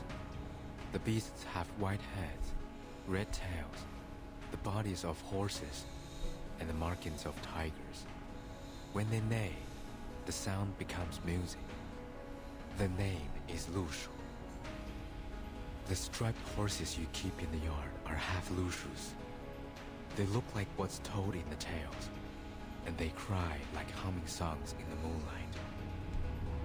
And the wooden dolls infuse your arcane skill, the shape of will, into the liquor, which turns people into Lushus, or half-Lushu.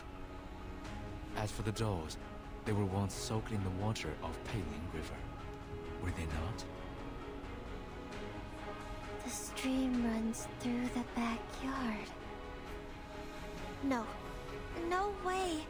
They went there just for fun, or a bath. They should not...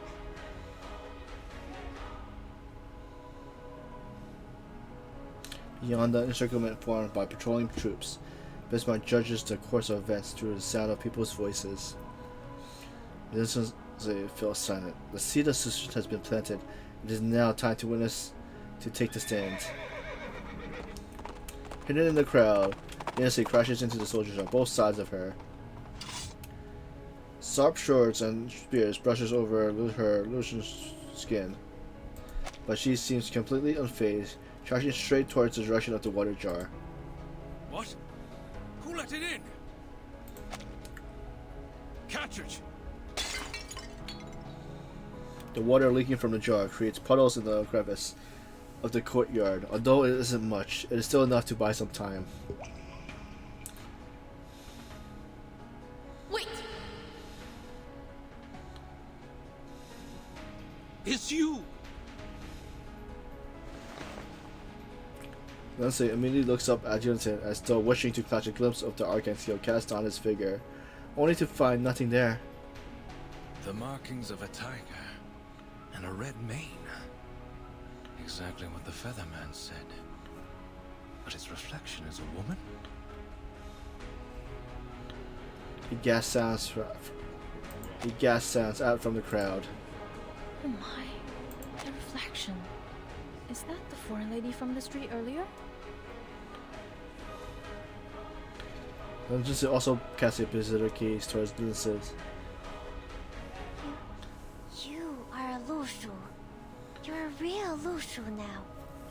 This is what a Lushu should be. But why are you still here? I don't see what you mean, Miss Junangse. Oh, you're hurt. And you shouldn't be here. It's not right. She lightly taps the pool of water with her hand, as if soothing the invisible reflection of herself. I thought you were able to recognize your teammates and had already left here. Wait, what? Oceanwood. I get it.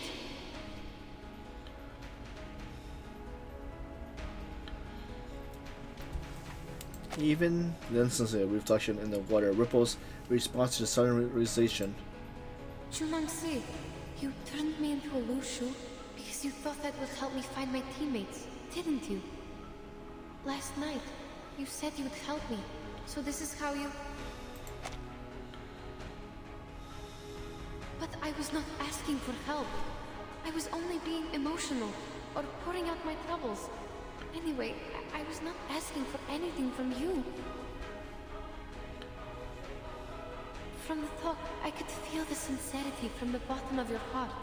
It was too real to be fake. I understand you were trying to help, and that was enough.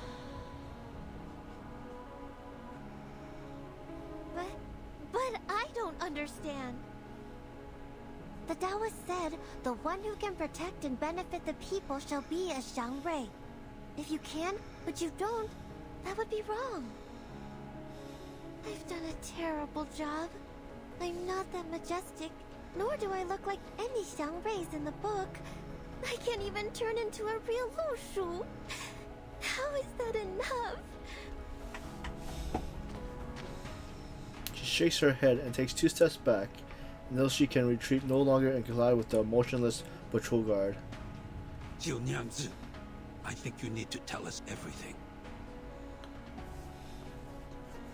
Linsu, who has been standing nearby, now speaks, his tone intensifying as he goes on. Have you ever transformed people into Lushus? Linsu turns her head, only to find that everybody's gaze has now shifted towards her, needling her with probing eyes. Answer us! I swear, I was trying to help. To help everyone get what they want.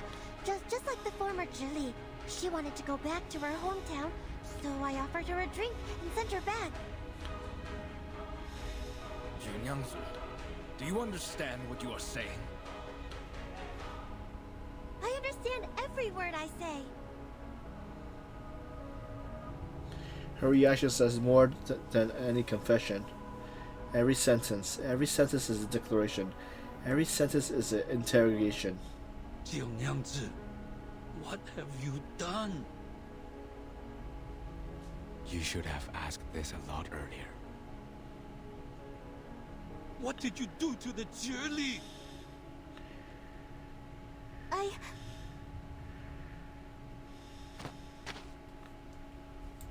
With Liz, who has always trusted her, turning on her in anger, Zhuli's reaction is to grab her own arm tightly as if for protection.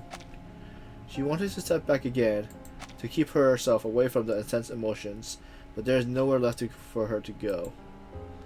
All she can do now is answer.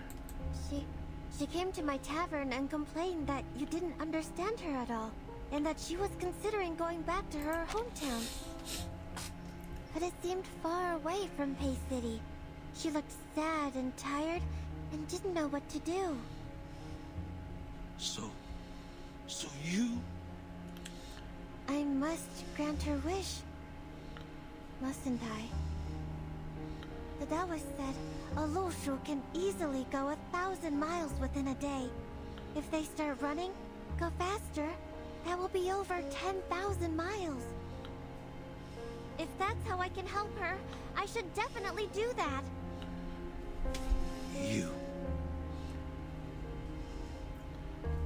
Junzose lowers her eyes, trying to find more suitable words for her confession. But in the end, only a knot of confused sadness fills her throat. Just like now. If the Peiling River dries out, you have nowhere to go. Just turn into Lushus, and then you won't suffer. Lushus can go anywhere they want. To the north, to the south, wherever they want. I can grant your wish differently, even if I can't recover the river from drought. I was thinking, going away freely might be a good choice. But in the end,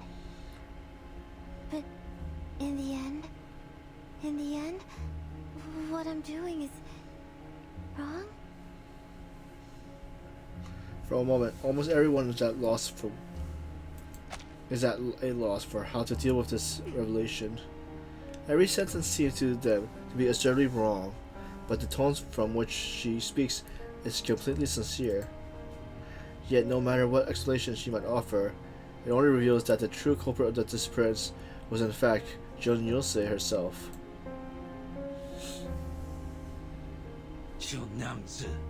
You. No one familiar with Jun Yose anticipated this moment, that on the eve of the festival, a time of joy and reunion, they have come to grip with a colossal disaster caused by a simple act of childishness.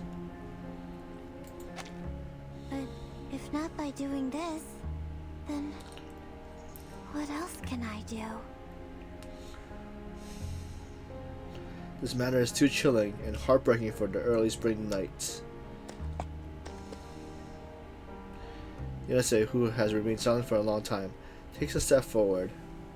Junangse, remember what you said to me last night? Liquor has many different names, but they're still liquor.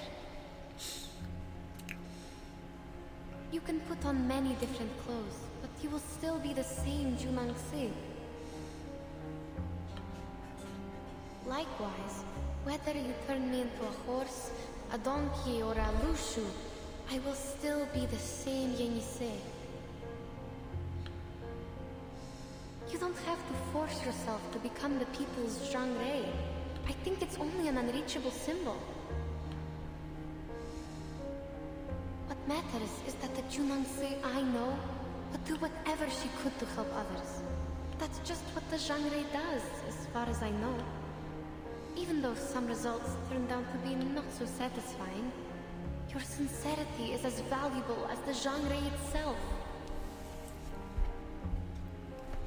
So now, you just need to turn us all back. Yes. So turn back. Where no path lies before you. It's never too late to return. Seeing Lindsay, who has been silent for a while now, nodding, Jun Yuse's worries especially begin to stifle a few beams of hope. I will. I will do my best.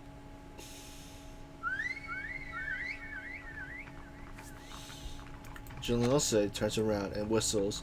Immediately after, the sound of wooden footsteps follow and gradually echoes across the courtyard. They circle in and simply jumps around her.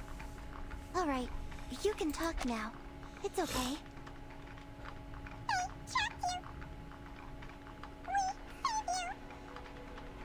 What? These handicrafts are able to talk. How could you be manipulated by them, Jiunangzi?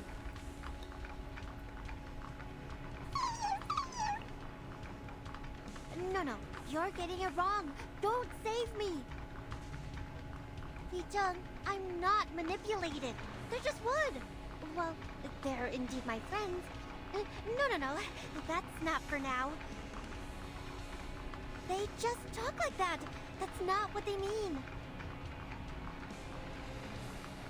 The elder patience teeters, now on the verge of exhaustion, yet his responsibility forces him to stay calm and wait patiently for the end of this farce. This shall be the last time I put my trust in you. Ask them how to transform people back. But if you can't... Junlunsi knows that there can be no can't allowed in this junction. She turns her head to look at the patrolmen surrounding the entire courtyard, and the locals with their fearful face. Finally, she shakes her head to clear her mind of unnecessary emotions and focus on just one thing. You heard him. Now, please tell me how to turn them back into humans, will you? If it requires liquor, I'll get it for you. Wait, no way. Once turned, no turning back. The white hair that was a yellow drawing on forehead. You forgot. The Taoist? I didn't forget anything. And you... I see. You must be messing with me because I treated you badly this morning. This is your revenge, right? It's not the time for it. I really need you to... No way. No, there must be a way. I must be able to dispel my own craft. At the end of her somewhat lackluster speech, her voice weakens to the whimper and acknowledgement that there's no way out. You must come to the jutsu with me, Junyangzu. We'll see what we can do. He signals to the patrol soldiers to come forward and take her away. At this moment, Junzi no longer seems willing to cooperate and instead takes another step back. I'm sorry, but I must fix it. I can fix it. This is all because of me. I need to... She makes a ritual gesture, attempting one final desperate act of self-salvation. I will think carefully. Think of what I did before. I can do it. I can do it without them.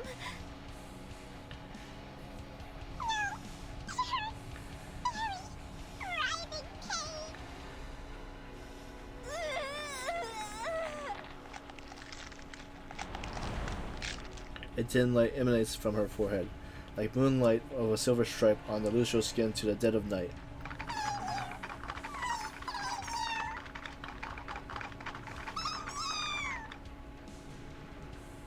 The sounds of more wooden dolls leaping wildly rings out. They emerge from various corners of the courtyard, breaking through the encirclement of patrol soldiers and locals with unexpected force, heading straight towards Yozunse. The miniature wooden creatures begin to grow rapidly in a twisted transformation before Junzi, who is now overwhelmed by a sudden burst of pain. They shift from a human form into strange, enormous beasts. To this point, everything has proceeded almost exactly like the prophecy.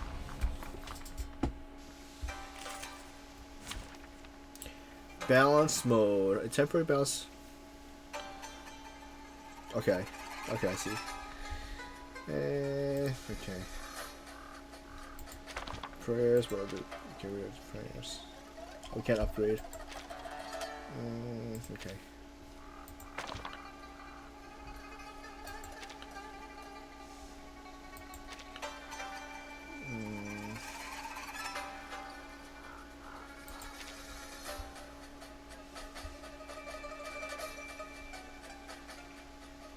Okay.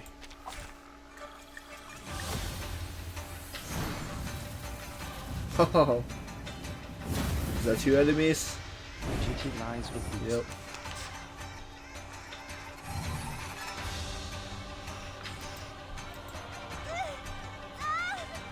Wait a sec. No, don't. I am fine. I'm sorry. So please don't. No! What's happening? You... people? Where are you? Why are the lights on? I can't see anything. I can't feel my hand or my body. What on earth is happening?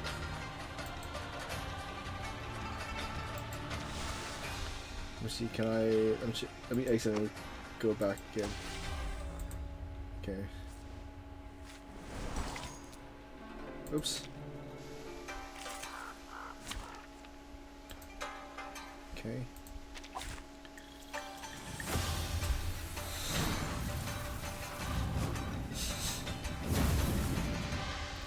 Let's kill time together.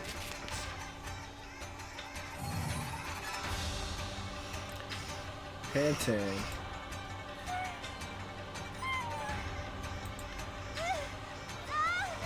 Why is it hurting so much? That was just never going.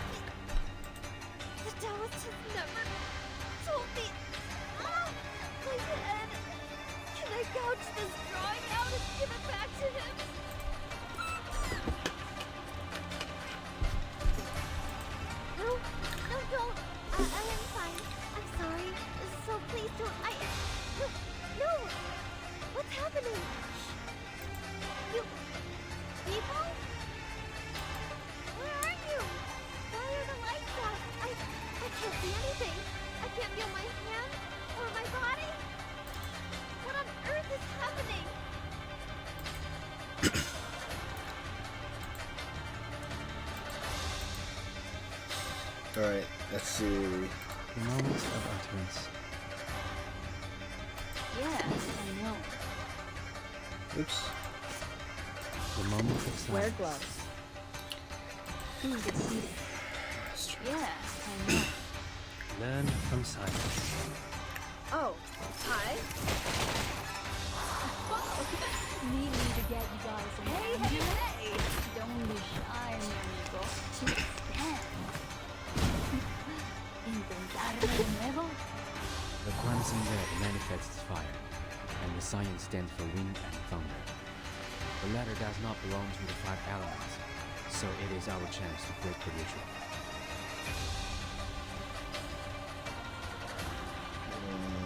Okay. The southeast will be the weak spot of the cyan-colored wooden creature. What southeast? Please make it clearer to us. We're running out of time.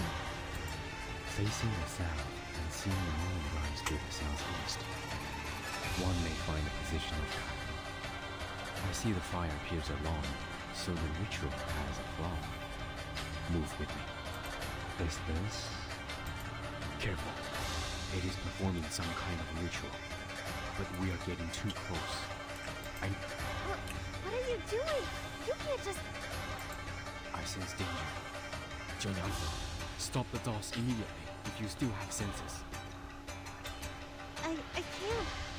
What? Stop who, you said? My wooden dolls will never hurt anyone. Just like me.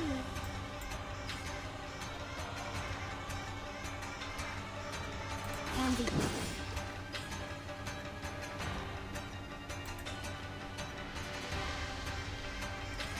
The moment of utterance. Who's it here?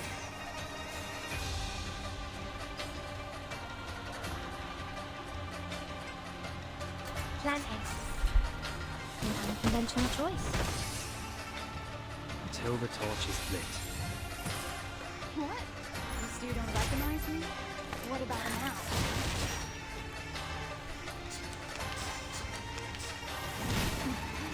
Intentarlo de nuevo.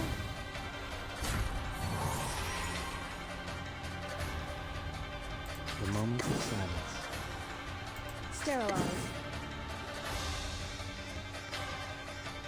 Yeah, I know.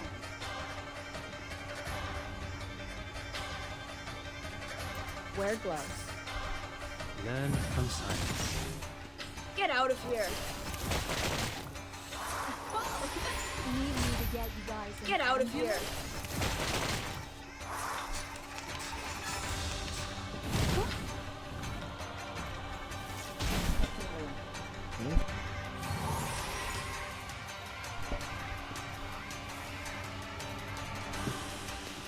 Okay, let's see. Debuff. The moment of utterance. Andy.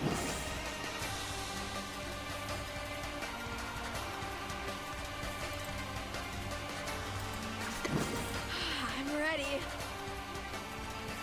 Who's it here? Learn from silence. Go! Go! Go!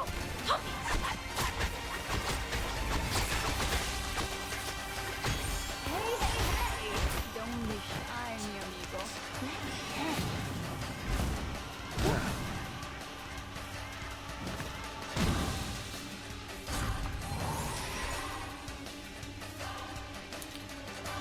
Debuff. Debuff this guy. Sterilize. Is this one target? Time for tongue to speak of truth. Now, let you do The show's on. Let's see how Get it out of goes. here. The scale of your soul has tilted. The balance needs to be restored. Ladies and gentlemen, this is no magic, nor any special kind of mechanic.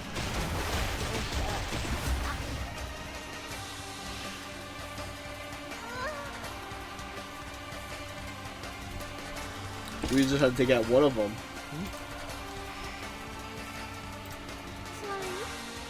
sorry. Mommy, I'm sorry.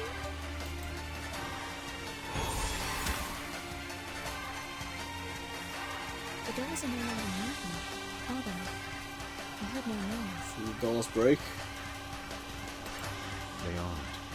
No more doll or rituals. It's over. Let your Nancy. Wake up, Joanza. I heard something. They didn't say goodbye and they left me, right? Yeah, right. Like always. 7, 7, 7. So let's see what's gonna happen to Junjose.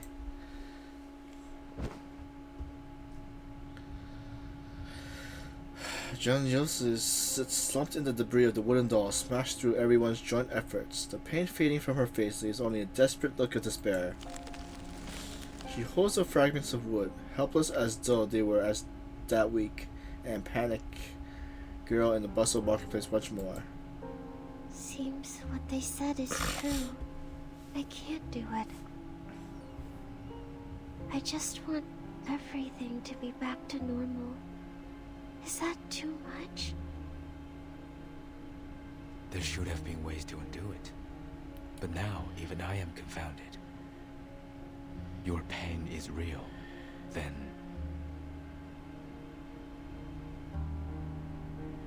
Besides a broken water jar, Lindsay looks towards Bismarck, who seems to feel something and gently breaks free from the stupefied patrol soldiers.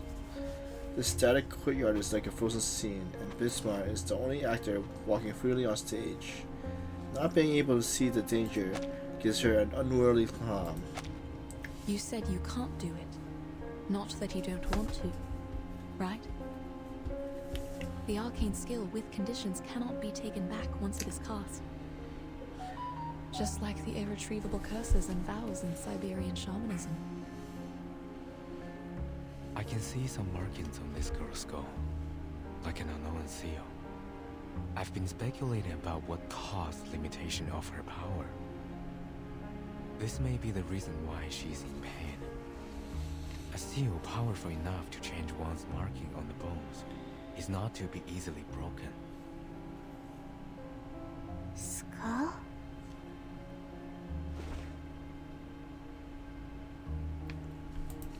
Lindsay raised her hand and touched her forehead. The yellow drawing upon it should have been swept away by the sudden movement, forming a colorful mark or something else, but it doesn't. I don't know what you're talking about. Her expression bearing no fruit, Lindsay warily just draws her hand and gives up her investigation. I can't. I can turn them into Lushus, but not the opposite way. Maybe I can't be a Xiangrui at all. I'm not qualified. At this point, the story has entered an unsolvable impasse. Alright. There's one more question that seems to be overlooked by us all. How many people have drunk Zhinengse's liquor? In the merry festival spirit.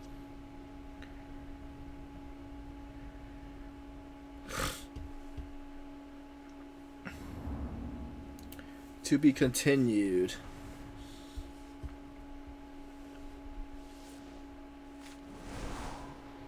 Alright.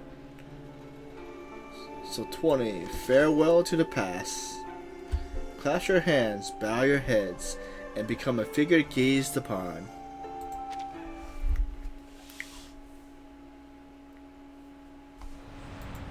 So stage 20. Farewell to the past.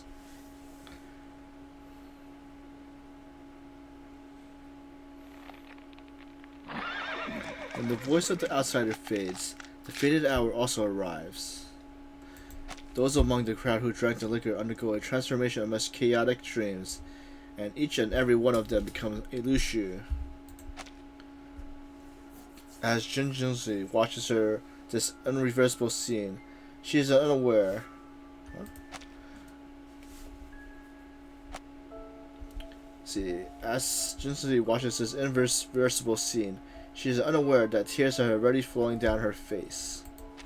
She has made no progress at all. Everything is no different now than it was a few years ago, when she was even more reckless and naive. The Taoist told me that my mother was the 9th Lushu from the very beginning of time. Great, though distant. After all, except for the moment she turned from a human into a Yao when she was leaving, I don't quite remember her. Your mother was the Xiangrui, the People's Guardian. What is a Xiangrui? The spirit of auspiciousness. The great Yao who protects and benefits people. Like your mother once did. But a Xiangrui is not supposed to have any personal feelings. She fell because of you. Because of the personal feeling. Remember that. What is a personal feeling? It's something she shouldn't have had. For you, either. But you shall keep to the path she left. What path? Is it like the dirt path we're walking on? Or the stone path around the house? Neither. Stay in the city. Be their guardian. Be a Xiangrui. You shall understand when the day comes. The Taoist brought me here and left me here. That's exactly what my mother, the former Xiangrui, did to me as well. So I took departure as the price of living in the human world. Before I came to Pei City, the Taoist guaranteed me that be a Xiangrui, and then you will understand her. How alluring was that? That's why I chose to stay here. At first, I couldn't stop thinking about what the Taoist said, but I had no idea how. Because I was never taught how by anyone. I didn't have any other choice, so I started to recall my mother by piecing together the scattered words and descriptions from books and legends to recall what a Xiangrui is. I tried to be her, tried to replace her, just to meet her once again. If I got to meet her, I would ask her, what was on your mind? If only you could see me doing such a great job as a Xiangrui, would you feel even the slightest twinge of guilt? For deserting me, for leaving me alone? Well, looks like I've neither truly understood her, nor a Xiangrui.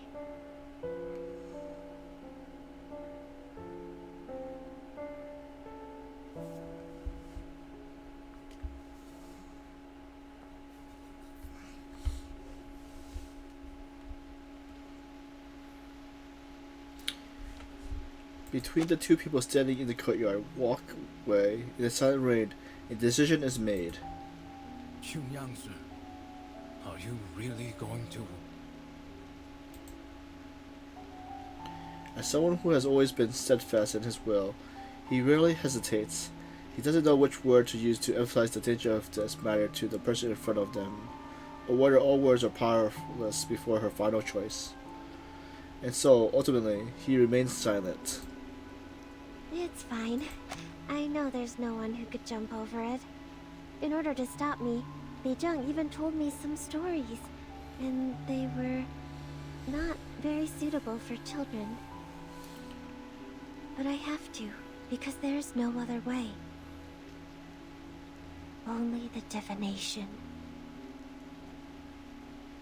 Well, you can't talk about 朔日 without the divination, right?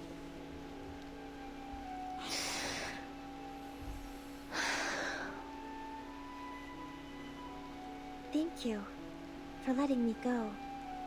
You even brought me the clothes. But the Julie is not here. I'm not sure if I'm wearing it right. But it's okay. Even if it's wrong, it still looks new and colorful. She passed the hem of her shirt aimlessly, then folds the cuffs and finally folds the back of the silk drapes once more. When she cannot find anything else to fix, her farewell races to the tip of her tongue. Thank you. Thank you so very much.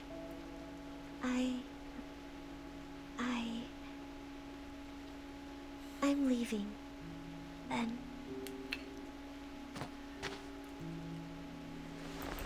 Zhu Yunzi steps back and places her hand beneath her forehead. Palms to back, she bows farewell to Falco in the hallway, and the Lucius turned from Lingxing. The gesture of gratitude and apology. She has never performed such a ritual before. This will be the first and last time. Perhaps we will find another way. You don't have to. He doesn't finish because anything he wants to say will be untrue. An example of unwanted comfort from a survivor towards their aggressor. And so, Zhu Yunzi says nothing. She shakes her head as if she hasn't have heard her proposal, retreating into the rain, and then turns around and walks towards the outside of the Zinsi. Her footsteps have never been so relaxed before, with each step becoming faster and faster, almost evolving into a sprint towards the end. She runs towards the outside of the city, but not to escape.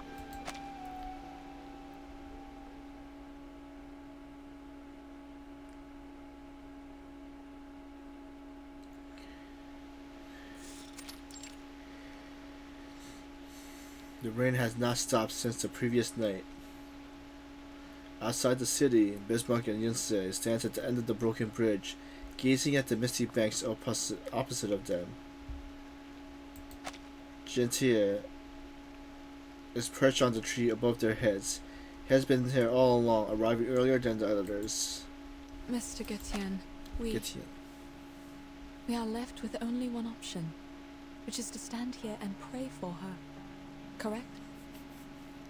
Pray that the Ask and Acquire, or the divination, will answer us and give us what we want in a flash.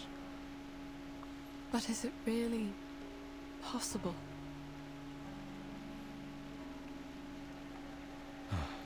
I think not. We should go. Bismarck listens to the advancing footsteps around her, imitating from all those who were walking towards the broken bridge, still remembering the auspicious significance of the New Year's Day.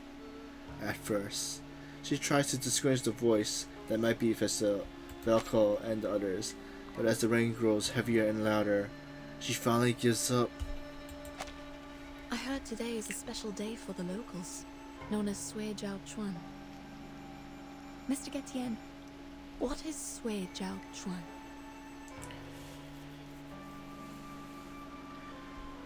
Basmar holds her wet drenched to one side and tilts the oily umbrella towards Jinzhe. The Lucius silently approaches and leans against her tightly. It comes from an Asian proverb. 百载难逢，岁朝春. It's the first day of a new year, and the first day of spring. 立春, the beginning of spring, corresponds to the lower trigram of Kan, in the direction of Gen. It is the season of life.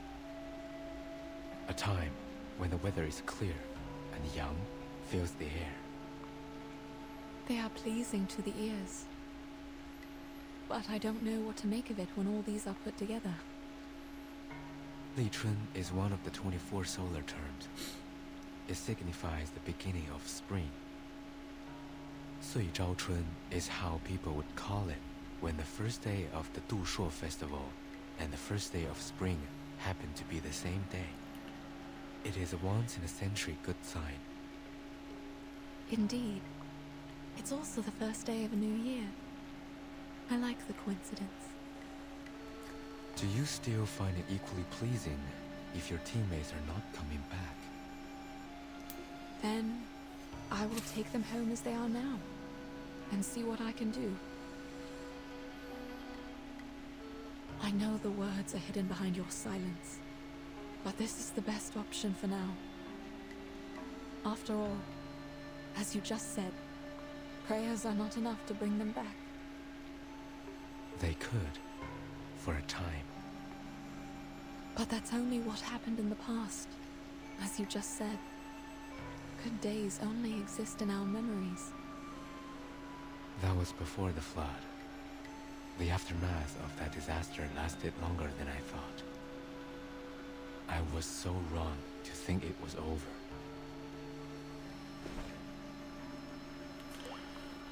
Bismarck looks up. A drop of rain falls right into the fabric she used to cover her eyes. Then more falls, and more, graduating, wetting the entire wave to surface. She listens without intending any comments. It all began with the unstoppable flood. At first, it was just a few unusual tides that no one noticed.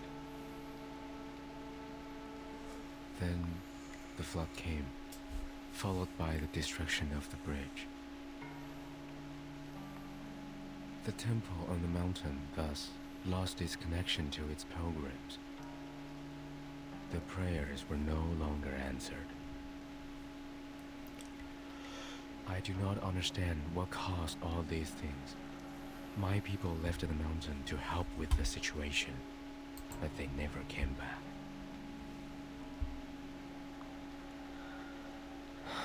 And now, even this river beneath us is gone, just like the Yuan Temple, forever lost in the fog.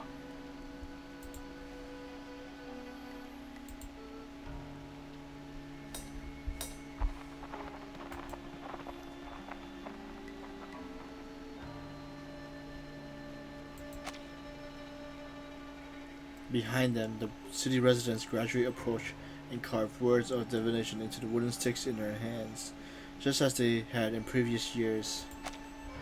They are prepared for the fact that there may not be an answer to their question, but they know nothing of the reason why. Bismarck feels the weight of the growing crowd. They gather and write in the rain, working tirelessly for a long time.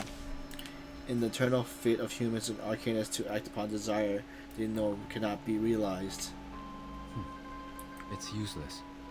The god won't hear us, nor will it see us. Please know that I don't mean to offend you with this question. Please. Can't you take those people to the other end of the bridge?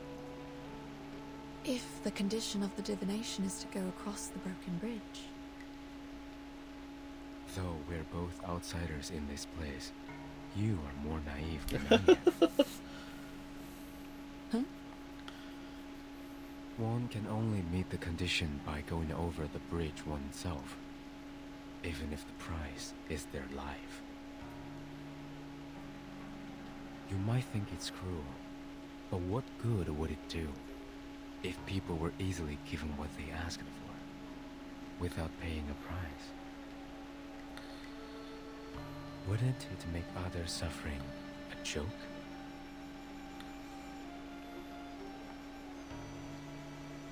Wait, so if she passes it, would she be able to see again?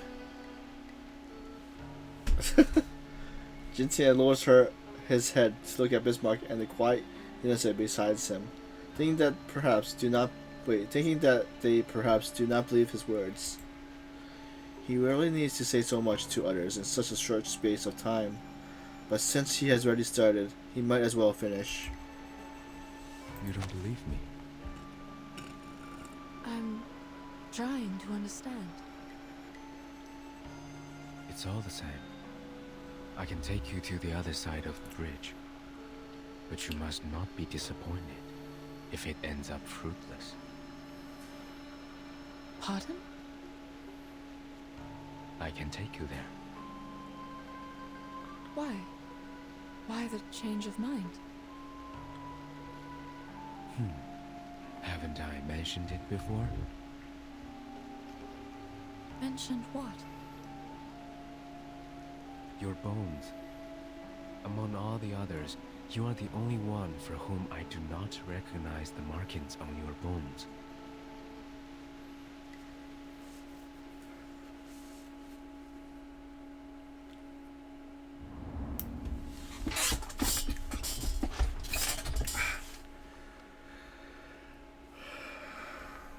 Another way out. Leap across this chasm and rediscover the lost unknown.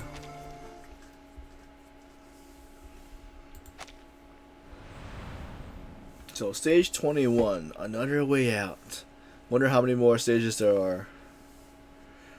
I thought it was gonna end at around 19, but we still have some more stuff that we don't understand, and we're trying to figure out what's happening, and if this divination bridge is also what's gonna help turn them back to humans. This new discovery swiftly draws Bismarck's attention away from the broken bridge. What is that supposed to mean? Judging from the fact that you have unreadable bones, you are certainly neither a Yao nor a human. A Grunkin? No. Oh, I'm also an arcanist. My instinct told me that I should flee to the end of the world the moment I saw it. You did run away, along with my poor teammates, who were turned into Lushus. I could not have imagined being around someone with unreadable bones. Turns out, it wasn't as strange as I thought it would be. Not much difference, you mean? Like the people here believe that there's no difference between humans and arcanists, which makes me very surprised. Based on the bones I've seen, they are different. It's just that. Doesn't make a difference, right? We are the same when we desire something. Bismarck turns her face towards where the people are moving. She holds her face as if firmly staring at something, despite her lack of sight. I wasn't questioning you or the temple when I asked you about flying to the other side. I wasn't even questioning the strange condition of this arcane skill. What do you mean? I was running out of options, I guess. It was just some futile effort I made when I realized this was a dead end. But I have no idea how it got to this point.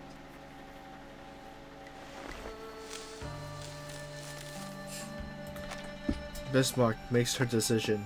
She lifts the oil umbrella and sticks it between the branches above her head, walking out from beneath its cover, heading towards the people carving sticks in the rain.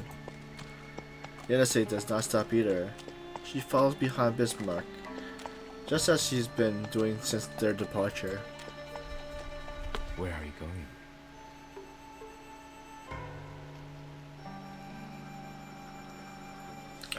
Where are you? Okay. I have questions to ask. Even if there are no answers? Yes. I think it is the same for all these people. They keep asking, even though they hear no answers.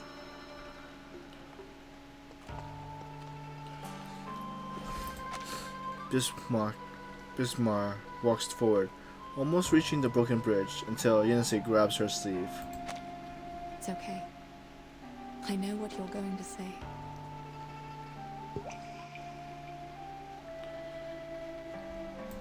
Nancy reveals her image in the rain. The surface of the water is slightly patted by raindrops, and her face is rippled by the falling. Fortunately, her hearts are no longer swelling like her reflection. How are you going to do it? We don't have any wooden chips like that. I will use my finger, mud, and water on the ground. You can ask too, whatever means you use. What I want to know.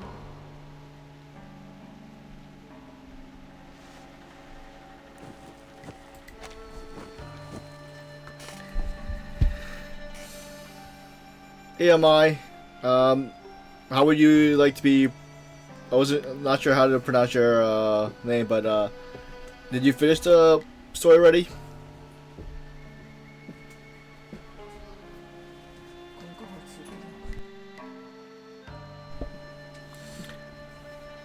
I like already. Are you finished with the main event? It's pretty interesting. I was like, it's like from the trailer how like all the people are turning into horses or lucius, and like they're thinking that it's the feather guy that's doing it, but it's totally somebody else. Alright, thanks. Bismarck crouches down and pokes her index finger into the small mud, writing as few acrylic letters, then others, and then still more. By the time she finished writing the entire question, the first letter has already been eaten by the heavy rain, like seawater washing away etchings on a beach. Child, what's your question? Say it if you like. I think I will write it down.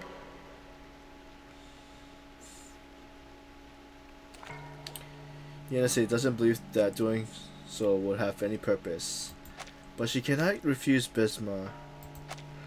As she gazes at her face in the pool of water, she once again activates her arcane skills and asks the question that has been waiting in her heart.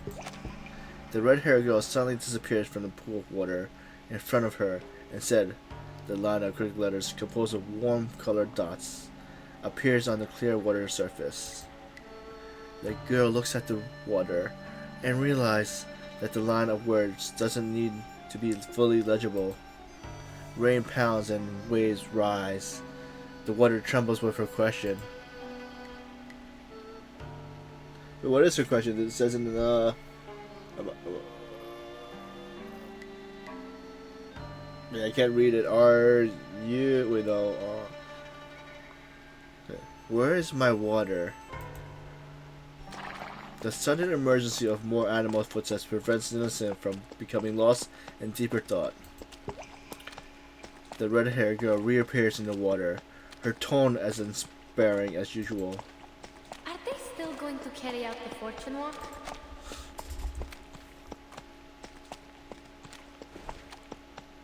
Yensei turns around. These animals, neither Yusei or striped horses, have left the city unattended. Lunsi has convincingly arrived here. They are stood there naked and tired, unadorned in any festival decorations. The ribbons and flowers Lunsi has seen on the first day in the bustling market has disappeared. Not suitable for the present situation, after all.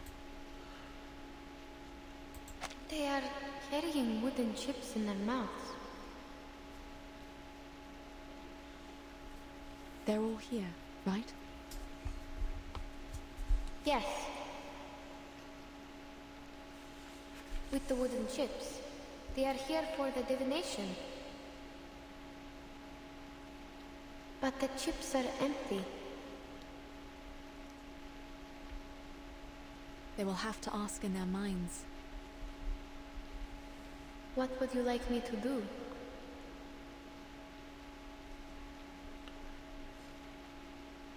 You can be their mouths, hands, and eyes. You can also do nothing. Just like the good sir waiting behind us.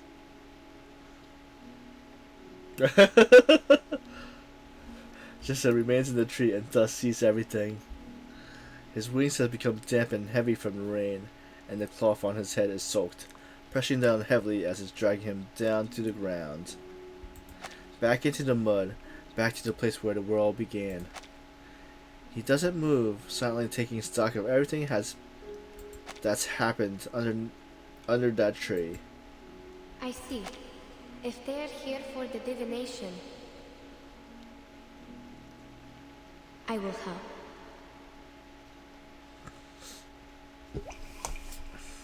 There are many puddles on the uneven grounds. After a brief flicker of light, faces begin to appear in the water. They fade again one by one, forming in long or short sentences. Though Jinsei cannot understand them, this is all she can do. She continues to look for a while, then forces herself to turn around and search for Bismarck. Madam, after we go back,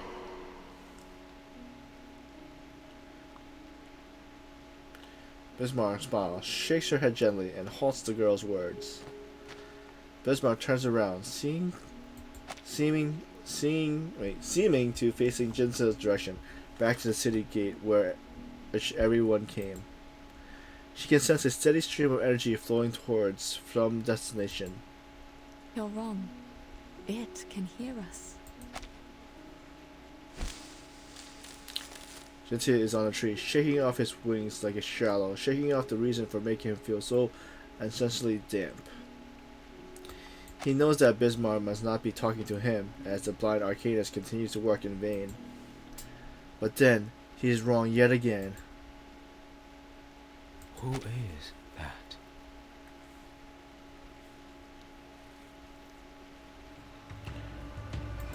The sound everyone present can hear becomes louder and louder against the breaking silence, accompanied now by nothing but the patter of the rain.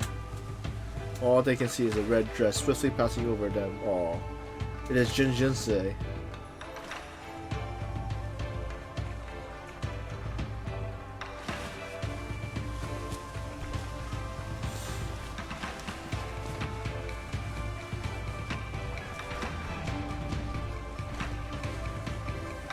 Leap of fate.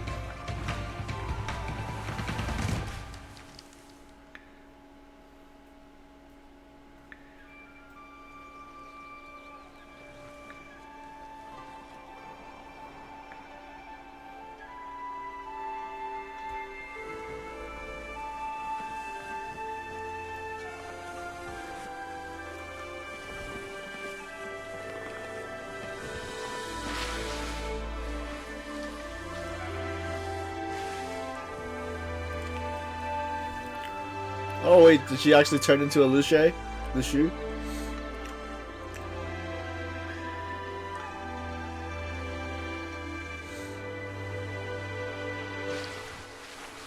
Did she actually make the bridge?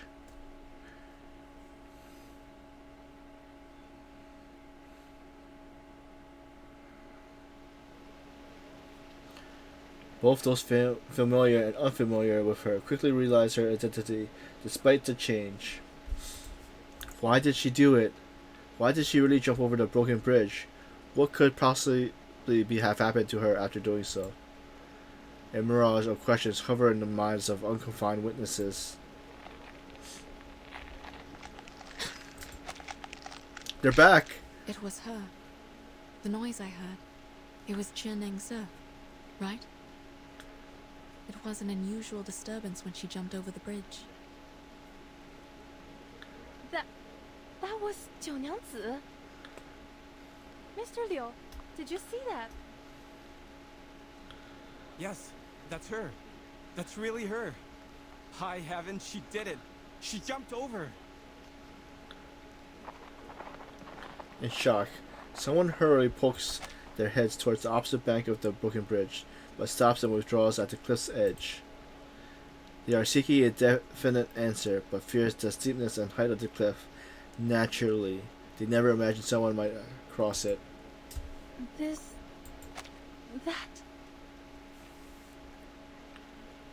That's right. It's Chen-Eng-Se. I saw her turn into a Lushu. Madam, she turned into a real Lushu. She's back. The people are back. In the river. The river! The Pele River is rising! Beneath the cliff no longer lies a canyon or a low river, but a consistent rising torrent. I can talk! My body's... What's happening? The people finally react. They look at each other excitedly, a red light illuminating their faces like the dazzling courtyard fire beneath the festival walkway, or the strip of light that appears on the river before. The divine wish has been granted. Wait, my body is back? Yenase almost leaps into the air to embrace Bismar. Junansi, she jumped over the bridge. She jumped over, in the human form. She didn't fall. I'm not sure if I saw it clearly. I think for an instant, she turned into a real Lushu. Is this the power of the divination? The magic of Ask in the Choir? Oh wait, the people in the city have come back. So maybe... The voice now, long unheard, also sounds from beneath Sidestone. What's going on? Head hurts. Mr. Krolik! In the crowd, all the companions they once had lost are now returned to them. Oh dear. I had the strangest dream. And Mr. Urian! Everyone! They are over there! Madam, let's go see them! Without waiting for an answer, Nessie waves from a distance and immediately runs towards them. Here! We are here! Bai Zai Nun Feng Sai Jiao Chen. It's indeed a rare occasion.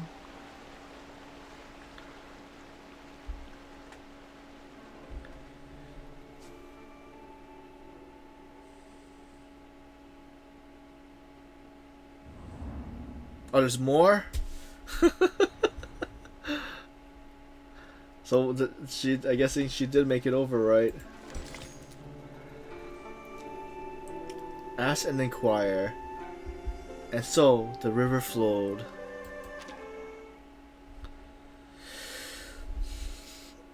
So stage 22, Ask and Acquire.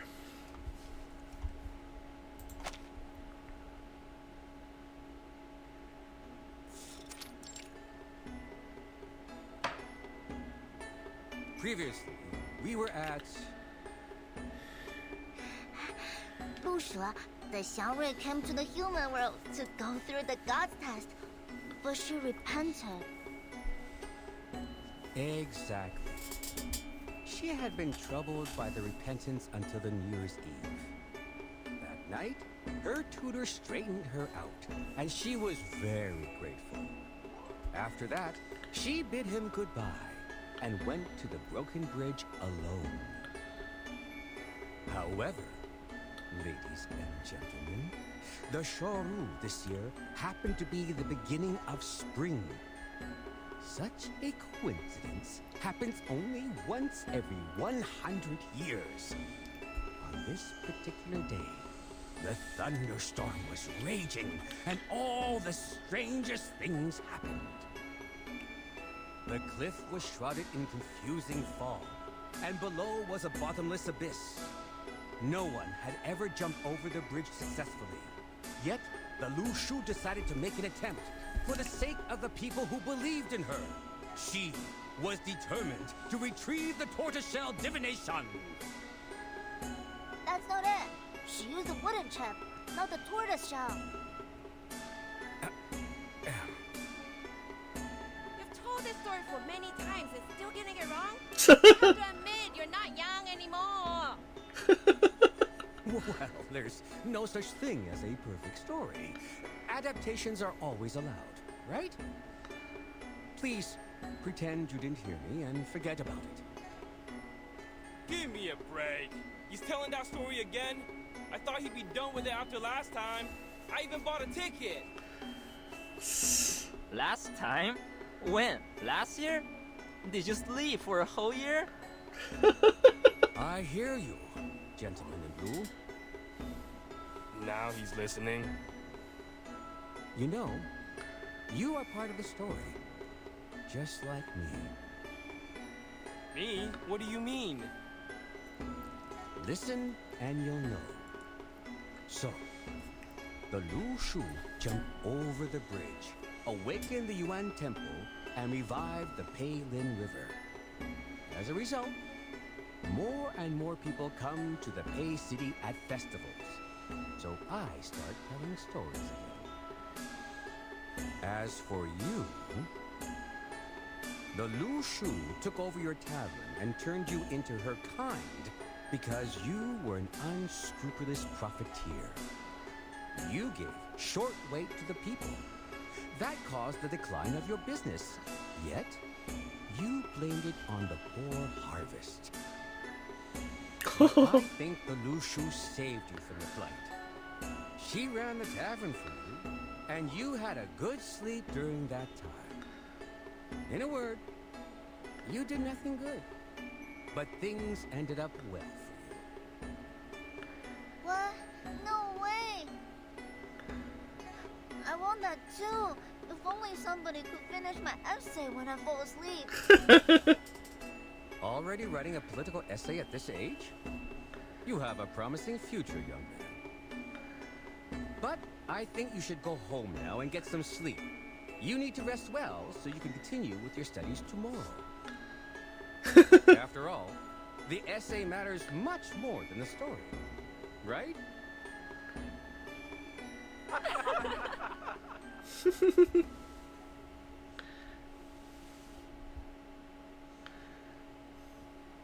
Amidst the festival hustle and bustle, a farewell brews in the front of the city gates. This is the place from which people come and people go. I have so many things to write about this time. Enough for me to write a travel note. What should I call it? Travel in the East? Journey to Pei City? Neither of them sounds good. There are already too many travels and journeys. I think you are different from those others, madam. So...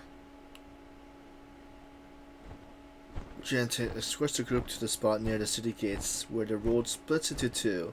On one side lies the road up the mountains, and the other lies the road ahead. He slowly descends to the ground, standing stiff.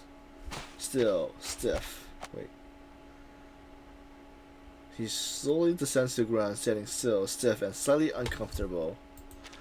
The human companions of the two arcanists retreats in caution and fear for the strange bird creature. Indeed. Unlike others, the two of you have experienced it in its entirety. what do you mean? There was a beginning, and now here is an end. Forget not where you came from at the end. This is the entirety. Thus, happiness is found. So I just noticed his eyes. One's one white and one black. Understand your riddles. That's no matter. Sorry to interrupt you. Can we go? I really want to go home right away. Ah, then we shall. Please wait. There's one more thing. Certainly. Please. The questions you asked, have you had the answers?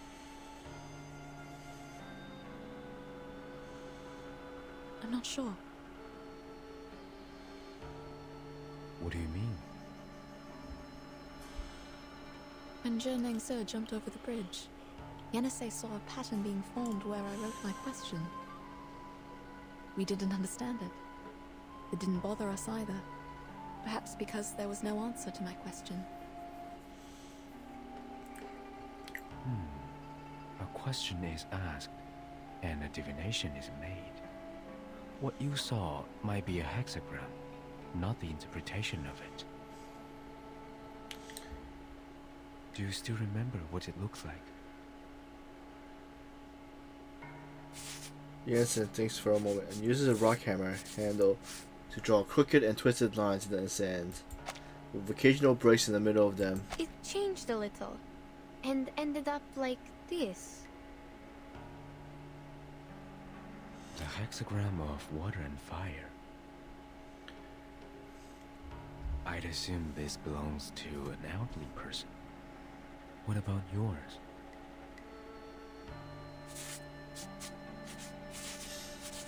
Jensen is stunned for a moment, then draws a few more lines. By the end of it, her offering is already rather messy, so much that she stretched out a section of it.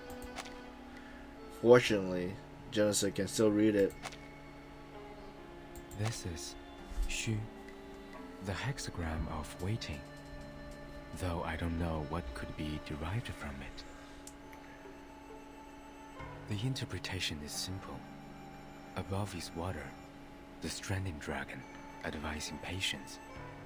Below is uprightness, which means you will smooth away the obstacles. Which means... You will find your water. All you need to do is wait. Yes, thank you. I didn't know that. As for your hexagram, you have gone across the river. A decision has been made. I see. Turns out the divination doesn't help at all.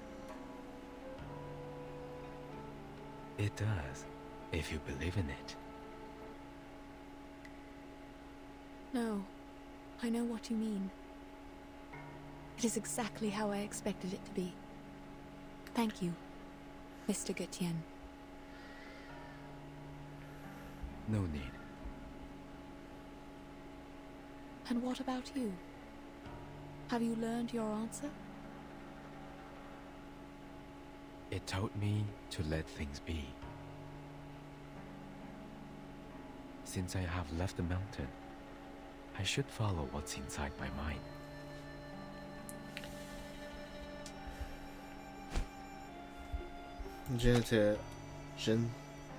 Gallatin turns his head and points his wing towards the path of the mountains. I remember that at the end of the Paving River, where the lanterns float, stands a great building. It might be real or illusional. I have seen it many times, yet I have never thought of going there. The two of them look in the direction pointed out by Janet, only seeing the jungle in which Jules had disappeared, and nothing more. There's nothing there. I will go anyway. Then... what about Junang-si? She jumped over the bridge. Is she never coming back? Jensen doesn't answer. He only shakes his head.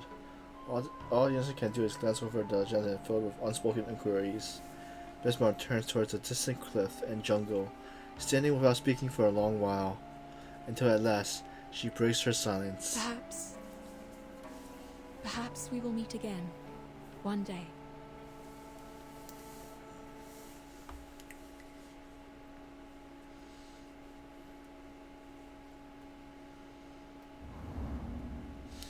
To be continued. So is the next one gonna see where we're gonna meet Jin Sensei?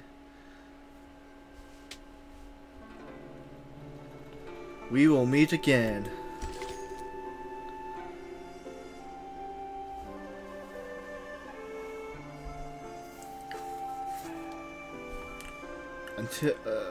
Until we meet again in another place in another time. Wait, so is this like, are they back home now?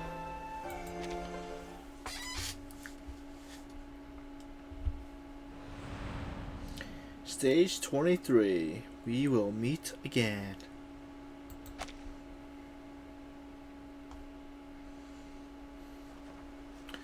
The party journeys along the river for a long time, but the night never falls. Most of them are in a hurry to leave. The same desire as before, but now much stronger than ever before. More than enough to bring the long-awaited harmony of common purpose to the team. And no one dares mention their experience for the rest of the trip. Let's make camp after we get out of the forest. What do you say? I'm fine with it. How are you feeling, Mr. Jurian? I'm fine with that. A few still harbors a lingering curiosity. One they endure for a long time. And unable to resist, they turn around to see if the ancient city on the mountainside is still in sight. But while this is not a story where those who look back might turn into a pillar of salt, there remains no trace of the strange city that should have been there in view. And as they walk onward, the revived river known as the Pillar too has changed its experience. Madam, the river! The once wide river visibly splits into slender tributaries behind them, spread out across the lush spring meadows like a rope net. Even if they wanted to find out, they might never distinguish the one that would lead them back. What is it?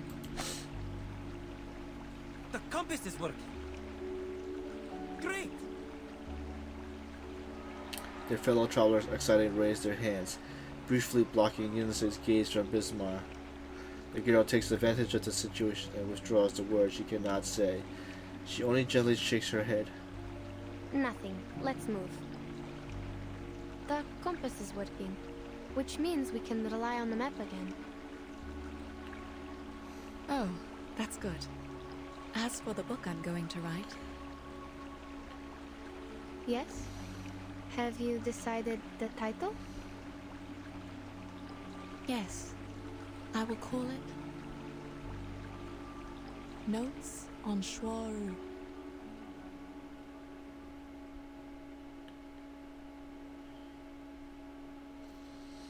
Notes on Shuri. Notes on Yes, Shuri. that's the title. She flips over the page and continues reading. The title is actually not a good choice for a book on geographical discoveries. On one hand, there is no doubt that Shuri is a difficult word for the target readers of this book. On the other hand, the word notes, in most cases, is used to describe the collections of informal essays. They usually record the daily talks of professional writers, and thus include a variety of ideas and inspirations. As a geographer, however, I don't possess enough knowledge of literature to write the real notes, nor does the assistant who takes dictations from me, unfortunately. Even so, we have decided to use these words for the title. Postscript. The title has also been included in the first draft we sent to the editors of Motherland Documentary and the Department of Publication Review. The next page is missing. Let me see. Oh, found it. June 4th. Sunny. I never knew the journey back to Omsk would take so long. My assistant and I set off from Yekaterinburg last year, and we didn't arrive until now. In Omsk, we met the governor again. I left him some drafts of this book, in return for the help from the local Scientific Research Association. Those drafts have recorded the steppe ecosystem around the Om River in detail. For example, before we arrived in Omsk, we followed a herd of sheep across the river. The wool on their tails was apparently matted. I recorded this detail because the way they crossed the water was almost a miracle. It is known to all that sheep can be easily drowned because their thick wool holds them back in water. Yet, things seemed different for those sheep. They had been trained by the local herders and were able to cross the river swiftly, as if they were only several balls of cotton floating on the water. When they came to the shore, I noticed that their hooves were in the shape of a round cake, with one slice missing. They climbed out of the water with their little cake hooves, shook themselves dry, and continued on to the next pasture, never hesitant to go forward, never looking back. Seeing all these, I hope I would be as determined as these sheep in my future journey. Today's article was an extract from a geographic manuscript from St. Pavlov Foundation Far East Branch, recorded by Yenisei. Next is the news broadcast.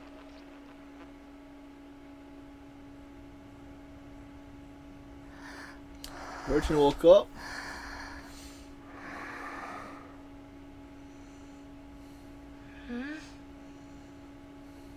Miss Radio? Yes, I'm here. What time is it now? It's 4:15 p.m. The nap went on a little longer than I thought. Yes. How are you feeling? I think I had a dream. Many animals were jumping over a broken bridge. I read you a story which has zebras and sheep in it. Zebras and sheep? I don't remember that. Excuse me? Is Timekeeper in the room? I am. May I come in? There is something I need to confirm with you. I'm sorry. Who's that? It's me, Vanessa. I might have taken too long a nap. Never mind. Please, come in.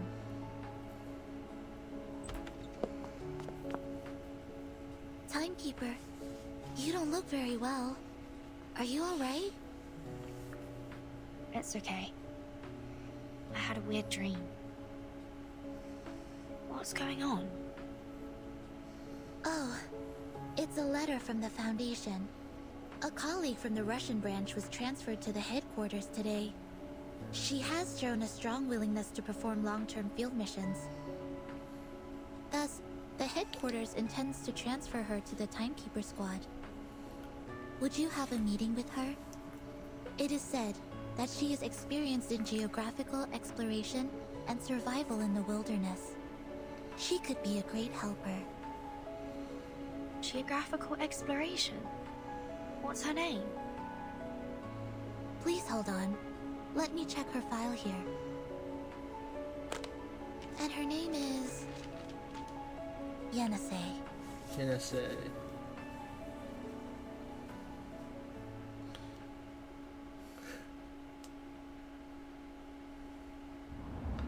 And it's over. It's a pretty interesting event. After reports. Yeah. What's after reports? These beasts seems much more aggressive than before. Prepare for new challenges against the enemy. Are we reversing them again?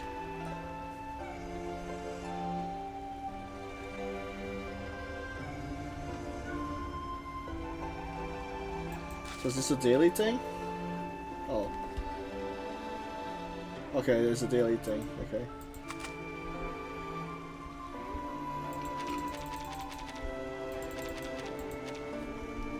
Let's enter.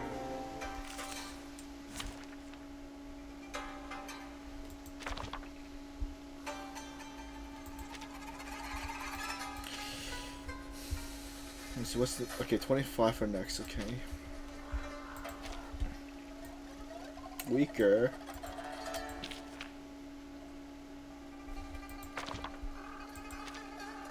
Okay.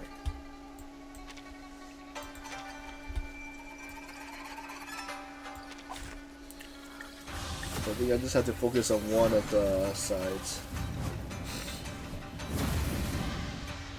Let's kill time together. Alright, take care, Sasu. Have a good rest. Hopefully get enough sleep.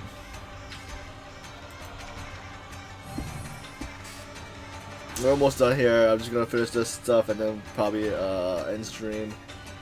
See what we're gonna do. We're gonna attack this one.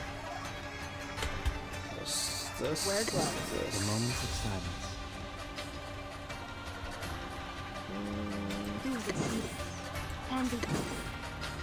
Oh, hi. Benefit from reading. Oh. Hey, hey, hey! Don't be shy, mi amigo. Let's get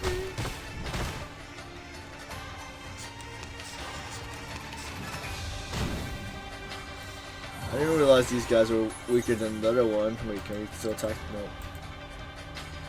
It's a deep buff.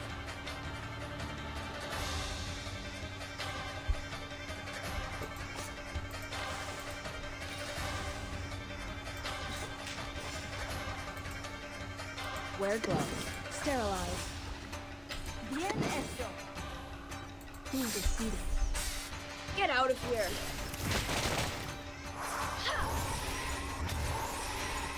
Ta-da! Time for a special massage.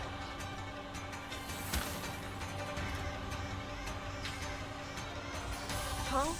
It's already over? Alright, so hopefully, can I still do the next one over, or do I have to wait the next tomorrow?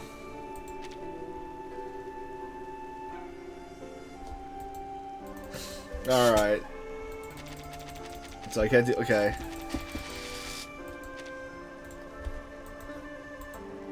Let's see.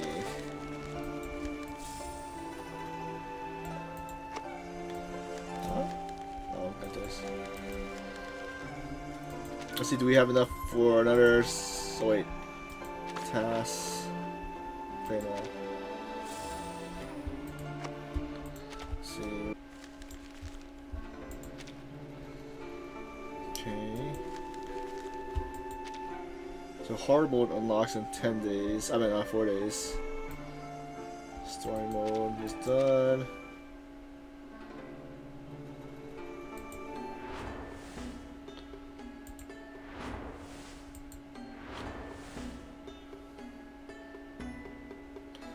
So we're gonna just open this. I want to check what this looks like. Is this a puzzle one? But we're gonna check the story and then probably end after. Preclude to the town.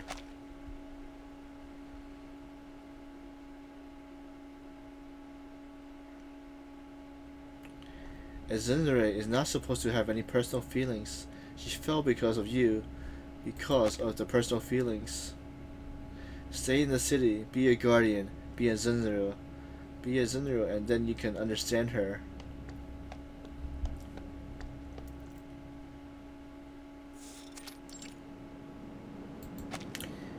Earthen ramparts and stone walls rise up to the horizon. The towering city gates loom ahead.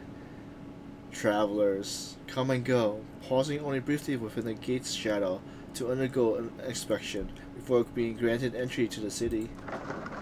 A bullock cart, sandwiched between the procession, slowly advances, and its halt in its tracks. Hey, stop there. What's in the cart? Just some dried mushrooms I brought to sell, sir. Despite this claim, the Dodge mat covers the cart is bulging unnaturally, as though something is hidden underneath. The guards probe it with the scabbard of a sword. A small figure springs out from beneath it, startling everyone in the vicinity. She is chewing a piece of dried mushroom, rambling under her breath. To Pay City. Who are you? What are you doing in my cart? Hey, you're eating my mushrooms! Mommy isn't here.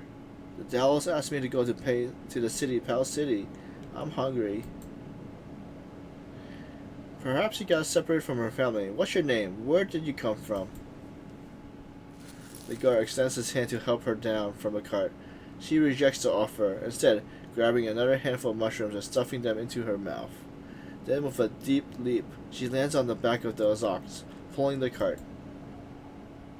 Hey, kid. Get down, now! The girl moves nimbling like a little bouncy beam, striding with ease as she darts between the cart and horses. In the blink of an eye, she vanished without a trace.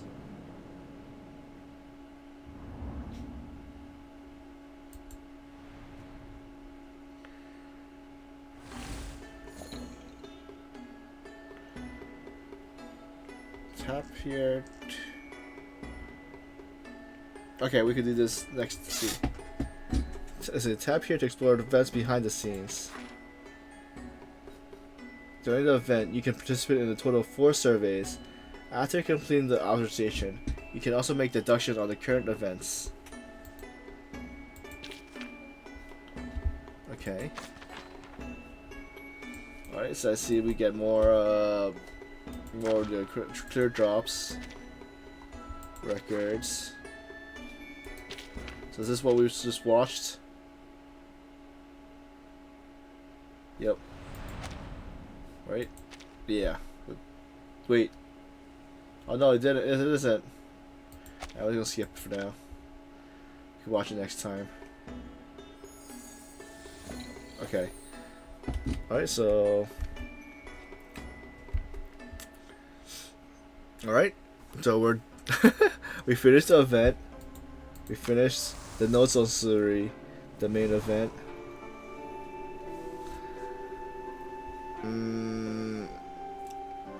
So it might take another while for me to stream Reverse 1999 again.